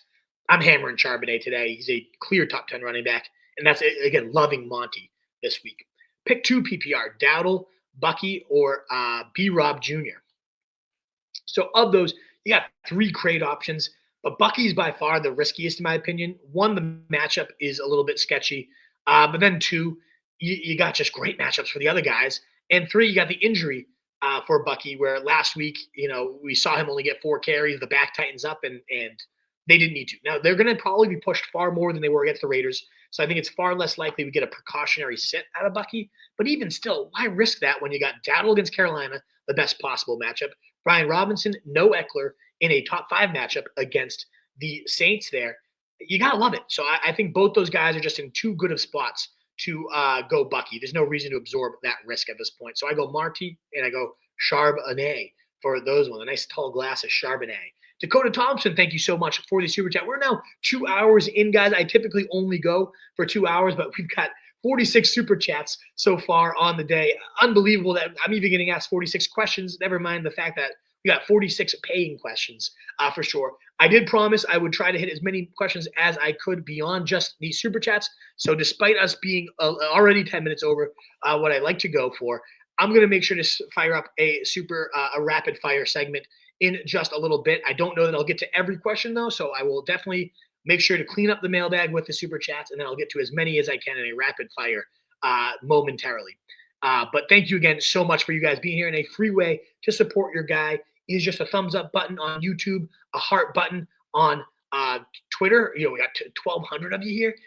Please do consider, from Twitter alone, please do consider that thumbs up button. It would be so greatly appreciated with, again, almost 1,400 of you here. A like, a share, a retweet, all that good stuff with the playoffs on the line, baby. Thanks again so much for trusting me. Should I start Vikings defense even though I got DJ Moore playing them, or roll with Jets against Jags? I definitely go Vikings defense.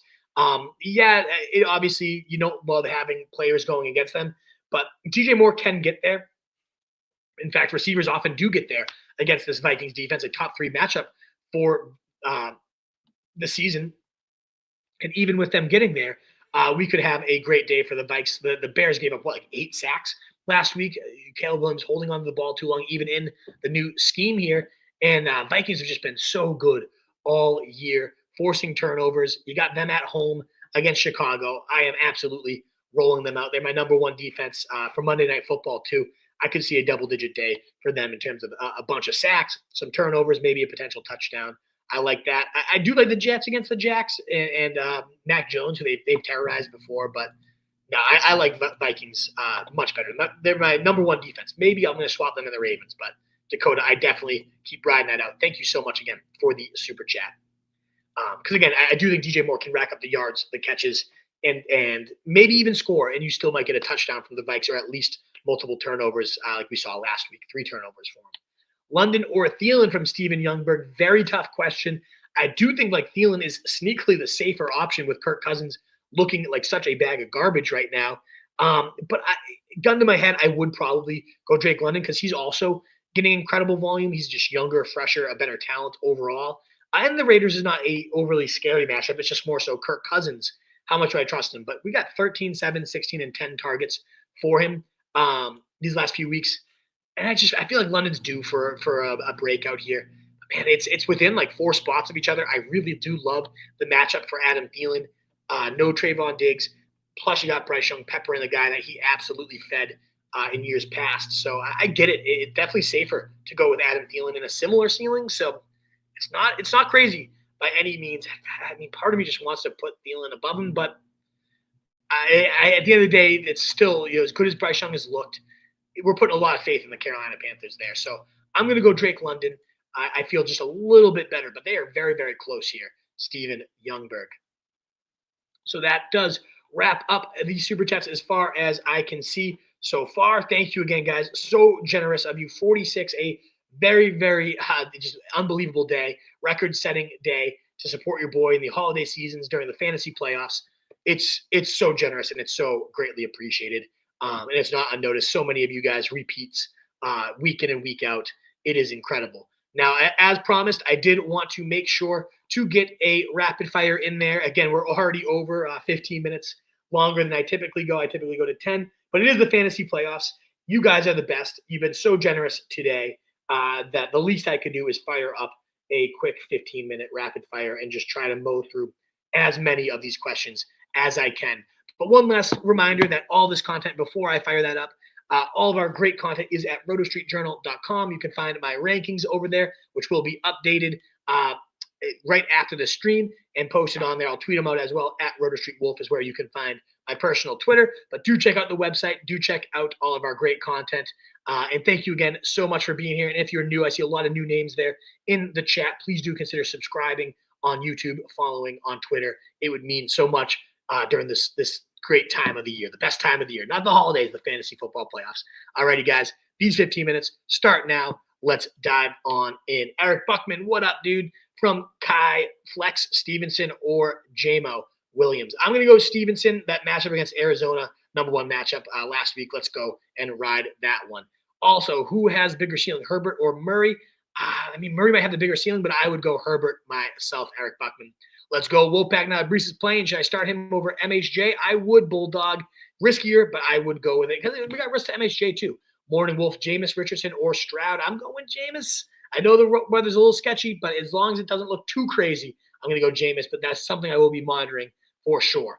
Njoku over Ertz if he plays it? Yes, I would go Breece over Pacheco. I know both are big and risky, but that's where I am leaning myself. No biscuit if you don't risk it, baby. Yo, so Tony. What's up, Wolf? What's going on, Ross H? Thanks for your help. Always start one wide receiver, one flex. Shakir, Judy, Downs, and Thielen. I am going Thielen for the wide receiver, and for the other one, I would go Judy right now. Unless that weather's too bad, Shakir is a very nice pivot. But until I see otherwise, I don't think it's too crazy quite yet. I'm going to go Thielen and Judy there. And you need some points, so I do think they have the biggest upside as well. I'm going to go the Cardinals defense over the Commanders very, very slightly, Ross. Kimberly Smith, I'm going to go the Lions kicker over the Ravens just because Justin Tucker is a bag of dirt. And I'm going to go Ravens defense over the Cardinals for sure, Kimberly.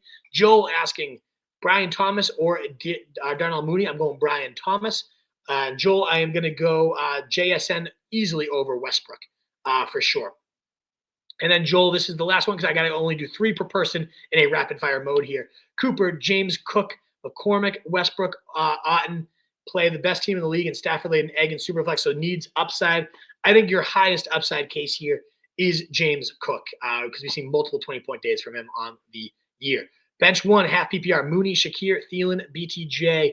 I would lean with benching Mooney, but man, I love them all. They're all in the same tier, Jay Bleasy. And I would go Arizona over Washington, although I keep kind of going back and forth. I think I'm going to ultimately bump Washington ahead of Arizona today. We're going Jake Ferguson over Hunter Henry. DJ, I know you already super chatted that one.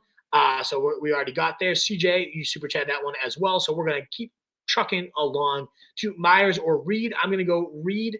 And I'll answer your kicker question. Sure, Tyler Perry. I have kicker rankings as well at rotostreetjournal.com. But I'd go Jaden Reed. I do not want to trust anything with Desmond Ridder throwing to it. I would go Monty and the flex there very slightly over Thielen. Stonk Trader asking Pollard, Tracy, Garrett Wilson, Thielen start 3 out of 4. Who sits? I would be sitting Tracy of that option, Stonk Trader. From New Jersey, baby, F these drones. Yeah, let's go, Giuseppe. What is going on there? Fryermuth or Otten. I am leaning very slightly mob into Fryermuth. Happy Sunday. And I know you super chat that one already. Chris, I'm going to go Shakir over DJ Moore mobbing. We got L. Duke Evans on IR. Pick up tight end Ferguson or Johnson.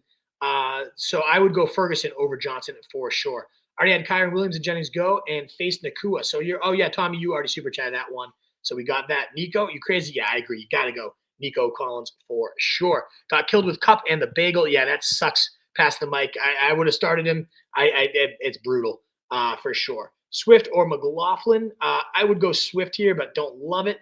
Rafi, but yeah, you're going to go the Bears. As Giuseppe reminds the good folks out there with over 1,400 a record day, don't forget to like, share, and subscribe, people. Indeed, please subscribe. A lot of new names out there. We'd love to push towards 5K to wrap up the season. Let's go. Killed with the Cup bagel. Thoughts on defense or kickers? Every point counts. I would go Minnesota, and I would go Aubrey. I think they're both great. And I would go Burrow if you need that upside for sure. Don't tell me how to do my own show, El Duke. You can go and piss off. Judy or Ridley. I would go with Judy, Mike Duke. Playoffs, full PPR, lost K9 this week. Need one running back, one flex, one tight end. I would go for the running back, Bucky Irving. I would go for the wide receivers, Devonta Smith. And I would go Muth for the tight end spot, Dylan. Monty or Charbonnet, standard scoring. I would go Charbonnet, even though Monty's even better in standard. Am I crazy for wanting to start Elijah Moore with Devonta Smith? Not crazy, Emil, especially if we do get Nishoku out, but I would go Smith myself. Shakir or Thielen, Matt B. I am going Thielen myself.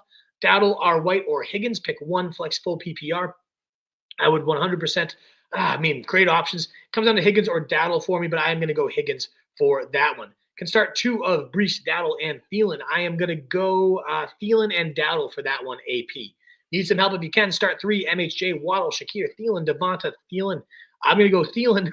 The second Thielen, of course. I'm going to go Thielen, Waddle, and Devonta for Thielen, Shakir, and Waddle for that one. DeAndre, thank you again for your super chat, brother. Definitely continue to make sure to monitor that weather. Bucky starts. Do I play him over Dowdle? No, I think that Carolina matchup's too juicy, El Plot. Welcome to Ryleside Life Indeed, DJ. Over at Bates Park Ave. Remind me where you are at Ryleside if you're still over there, if you grew up there. It's great to know. But I do think I already answered this as a super chat. Oh, no, Chuba's in this one too. So I would definitely go Chuba and Connor as the running back in the flex. And then I would go A.J. Brown over the other great receiver options too. And then I am going to go Minnesota as the team defense there. Very, very good options though. John Tortilla, Bucky Irving, or Brian Thomas. I would just go Brian Thomas and not absorb the risk there, John Tortilla. Sam or Tua. And I would go Sam. I'm going to go Tua there. Love him, his matchup, and he's just been on fire, as is Sam Darnold, but I prefer Tua today. And I would go Charbs over Pollard, Untamed Music. Good question. Should I play the struggling Tucker or play Butker? I would go Butker myself. Screw Tucker right now. I've got Robinson Jr., Hubbard, and Rico in the lineup. Do any of them score insane? They all could score insane numbers, God's honest truth. I like all three of them. Huge ceilings to all three of them. I think each are good, like 15-point floors and 25-plus point ceilings. Simp, Kincaid, or Henry. I'm going to go Henry for that one. Ingram out. Do I smart? Oh, you super chat that one. I said Noah Gray very closely. That's a very tough debate. I'm going through too, Allie. Glenn Brock, need a flex full PPR. What do I do with Breece Hall? I also have Isaiah Davis, Michael Wilson. I would play Breece Hall well above all these other options, Glenn Brock. Tyrone Tracy or Bucky Irving with McCormick as backup. I am going Bucky Irving over Tracy myself. Joe, let's hope it pans out. Let's go. Bucky is a little bulky, indeed, unfortunately. Half PPR, Bucky Irving. Or stop repeating your questions, please, John Tortilla. I'm going to call you Tortilla instead of Tortilla now. Montgomery or Charbonnet. I'm going Charbonnet, Jason Anderson. Start Pitts D. Ingram's out. I think we already super chatted this one, and we're going to go Atlanta D and Noah Gray. Jonathan Taylor or James Cook. I'm going James Cook. Pitts D. We already stop repeating your question, Allie, but thank you again for the super chat. Sutton or Jerry Judy. I am definitely going Sutton, even though I love Judy too. And see here, welcome to the show. I love when you guys tell me where you're from. Brian Robinson or Rico Dowdle. Very tough debate, but I do go slightly Rico Dowdle there. But I love both options. Kenneth Moore. Jason Anderson, Tua or Kyler. I'm going Tua myself. John Choka. Bucky, Rashad, Zay, Pollard, half PPR. We need two of them. I would be going Pollard, and I think I'm going to go Zay Flowers and just avoid the Bucs backfield. Unless one was ranked, if Bucky's ruled out an underdog, I mean, I go Rashad for sure. I can't rank your team right now, Jose. It looks like a really good roster, though. Very, very solid roster, but tough to do in a rapid fire in the middle of that. Feel free to super chat. I'd be happy to give you a review. But yeah, great roster overall, scanning through it. And I think your lineup is exactly how I would set it myself. I would consider getting McConkey in there, actually, though, over Khalil Shakir.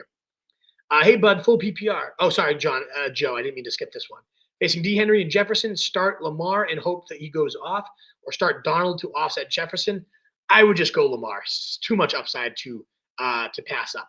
Hey, bud, full PPR. Would you start Charbs over Taylor? Yes, 100%.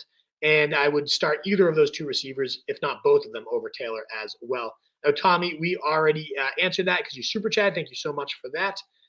Purdy got 4. Sorry about that. It does suck. What can you do? Tough weather there. I'll hit a couple of questions I did miss, though. Nice, CPD. Thank you so much for being here. A little late, but hey, no, better late than never, for sure, brother. Colton, full PPR, Chubb or Sincere McCormick. I would go Sincere McCormick at this point, Colton. They're playing Jerome Ford even over Chubb at this point. Matt asking flex Tracy, Reed, or Mooney. I would be leaning Darnell Mooney for that one, Matt. Ox Stafey, Waddle, DK Stevenson, pick 2. I would go with Stevenson and DK. Very close, though, for sure. Kincaid or Stone Smart. I really don't trust Kincaid at all. He's sucked all year, and who knows if he's even playing today. I'll go Stone. David Reed, Baker, or Herbert, non-PPR. Thanks, you're awesome. Thank you so much, David, for that. And I would go love them both. Baker's been a little more steady, so I'm going to go Baker on that one. We got a super chat coming in. Kaluge cutting the line with Kyler or Nix. I'm going to go Bo Nix. I am admittedly lower on Kyler than most, but I do like going Bo Nix. And I like Ferguson over Otten in a full PPR with the best matchup against the Carolina Panthers on the docket for him. So, yeah, that is where I lean. Kaluge, thank you so much for your second super chat of the day. Alrighty, we were at Brian Costa saying PPR, Breece Hall, Ramondre, or Bucky. I would go with I feel like Ramondre is probably just the safest, but I'm leaning Breece Hall there. Brian Costa. Lost Walker. Should I start Sean Tucker or the Gus Bus Damn, that sucks, Cameron. It seems like Bucky's in, so who knows if Sean Tucker will see work at all. I just don't like the Gus bus. I'd honestly play Vidal over Gus bus, but if he's your only option, I'd go for the bus and hope for a touchdown. Damon Troy needs 3 out of these 4. Sutton, Garrett, DJ Moore, Addison. I'd be benching DJ Moore begrudgingly. All great options, but that's who I would bench. I like all these options here. And then Otten or Smart, I would be going Cade Otten there. Damon. Should I play Washington Broncos or Atlanta defense this week? I would be leaning to the Broncos, DeAndre Lewis. Would you flex Jonathan Taylor, Tracy, or go with 2 tight ends and play Jonnu? I would go with 2 tight ends, Custo Hockey. I like Jonnu more than either of those running backs. Hit DJ. I would go Jonathan Taylor, though, over Tracy for sure. DJ Moore, Brian Robinson. I'm leaning Brian Robinson there, Cesar C. The weather sort of helps me decide. Cousins, oh God, yeah, he's definitely an UG. I think my question to lead Murray or Herbert. I'd go Herbert, and I would go Stevenson over JMO, Eric Buckman. Cutlets will get Nabers floor points, 12 give or take. Yeah, that's kind of what I want. 5 of 7, not bad, CPD. 8 of 10 for me, but we got a big week. My biggest league, I'm already in a big hole here. So let's see. Ethan Sabota. Need to start 3, Lamb, Sutton, Evans, London, Thielen. I like how you're leaning. I definitely would go – I'm going to go Evans over Thielen, though. I would go Lamb, Sutton, and Evans myself, but Thielen probably the safest of those. Crazy. But I like Evans for a blow-up today. Caleb or Richardson, I'm going to go Richardson there, Eric Annis. John Curtis, we do have another Super Chat, John, so I'm going to have to put that one quickly on the back burner for another Super Chat. And then we will be back with that, depending on the timing. We got Jay Locke coming in with another Super Chat. Thank you so much, Jay Locke. One half tight end premium, need 2. Kraft, Bucky, or Laporta. Kind of like Laporta in that shootout style game. I mean, Bucky would normally be this option here, but ultimately, with the 1.5 tight end premium, with Bucky back being a big risk if it flares up again, I'm going to go with Laporta and just hope we get one of those classic big days, Jay Locke. Thank you again for your second support Super Chat of the day. Alrighty, we got to get back to the regular scheduled programming here, where we were at. Scrolling up, lost my place. Thank you again so much for the super chats. But that did cause me to lose the spot here. Did he do Bigsby? Sorry. Oh man, sorry, I lost my spot. I'll go for a few minutes extra for not gathering my thoughts here. Thank you again for the super chats, but I got to make sure. Kevin, that would be helpful too if you keep the regular question I was on, if possible. That would be a great help for the future. We do have a loaded mailbag day. I'd love to see it. Alrighty, we were at lost. No, we already did that one. Okay, here we are. So we were right at John Curtis is where we left off. Sit one, please, between Nabers, Ladd, Bucky, and Pollard. Thank you. I would be sitting Bucky, the biggest risk of those ones, in my opinion, for sure. New Jersey UFO capital. Yeah, seriously, what are all these drones for sure over there, CPD? What's going on? Judy or DK? I am going Judy, Dirty Mike. Bench 1, half PPR of Jalen Warren, Jacoby Myers, or Josh Downs. I don't love starting any of them, but I think I would be benching Jalen Warren of this for sure. Jameson Williams or Adam Thielen. I'm going to go Adam Thielen's for sure. LJ from 79th. Smash a like and subscribe for your boy. Thank you so much for the reminder. Hemdog, if you haven't already, please do hit the thumbs up, the heart, and hit that subscribe button. Let's commence the Brock Purdy recovery project. Seriously, good luck, dude. That was brutal. Weather forecast. Thank you again, Omar, for reminding us. It's, pretty tough weather, but nothing overly, crazy there. Sincere McCormick or Tank Bigsby. I would definitely go Sincere McCormick over there. That was at 912, because we do have another super chat. Dale Sullivan, thank you so much, Dale, for your support. Rolling Tyreek for sure, but need 2 wide receivers and a flex. We got Nabers, DJ Moore, or Najee, and PPR Tua or Goff. I am going to go Tua over Goff. I love that shootout game today with Goff in the Dome. Should be fun, but Tua has been just so just lights out, rock solid. Good floor, good ceiling. The quarterback 3, I believe, since returning here 24, 28, 25, 24 across those last few weeks. Yeah, I'm going to go with Tua. Great ceiling, great floor. Love him. And then, I go Tyreek over these other options, and I would go I think I would go Neighbors and DJ Moore over Najee. Just a tough matchup against Philly there, Dale Sullivan. Thank you again so much for your super chat here, Dale. I greatly, greatly appreciate it. And we left off, the timer went off, but as I said, because I lost my place, I will go just a few more longer. I would go Algier. I'm assuming, again, that is Justice Hill over Algier. If it's Tyreek, obviously you're going Tyreek, but I would go Algier over Justice Hill for sure. Bigsby or Spears with Pollard playing, I would go with Bigsby. I think I missed that one, CPD. My bad. Mitchell, we already answered that one for a super chat. You're going to start Hall off an injury on a shit jet team that's playing. I mean, Jags are just the Jags, Leonidas. So I get the concerns. Very risky, but with that matchup, it is just a beautiful, beautiful spot for sure. I would go Breece Hall, for example, over Eli Moore. I don't know if Njoku is officially ruled out, though, quite yet. Bro hasn't gotten to the regular questions. I know, Mobbin. Big super chat day. But hey, if someone's going to pay you for your advice versus require it for free, what would you do? Of course, you're going to help the people that are willing to pay for you, right? Like, I mean, come on. That's a no-brainer. Smash the like and subscribe, people. I'm going to go for 2 more minutes, bonus minutes. I mean, we're going on 30 extra minutes here. But Sammy Darnold or Kyler Murray, I would go Sammy Darnold. Stewie, would you start Winston over Darnold? I would not. I would go Darnold over Winston. I would go Hurts over Darnold CK. Start 2 of Taylor, Higgins, Waddle, Addison. I would go Higgins and Addison myself, Jermaine. It is hard to sit Darnold indeed, CPD. Kyler or Justin, I am going Justin Herbert against Tampa Bay. Love that spot. I would be going Waddle over Tracy, and I'd go Jawan over Strange, but I do like Stone Smart over either of them. 3PC, 1 fail. Darn Darnold. There's no way I'm starting Breece Hall, so that's fine. Fair enough. No, I wouldn't start him over these guys either, by the way. Cameron's Wiki. I would definitely go Bijan Montgomery or Addison. Totally with you there. I would go Jaden Daniels over 2, very slightly there. Half PPR, Cook or Pacheco. I'm going to go Cook very slightly. I'm going to go Hawk over Ferguson. And then now the timer is officially going off. We did get a last super chat.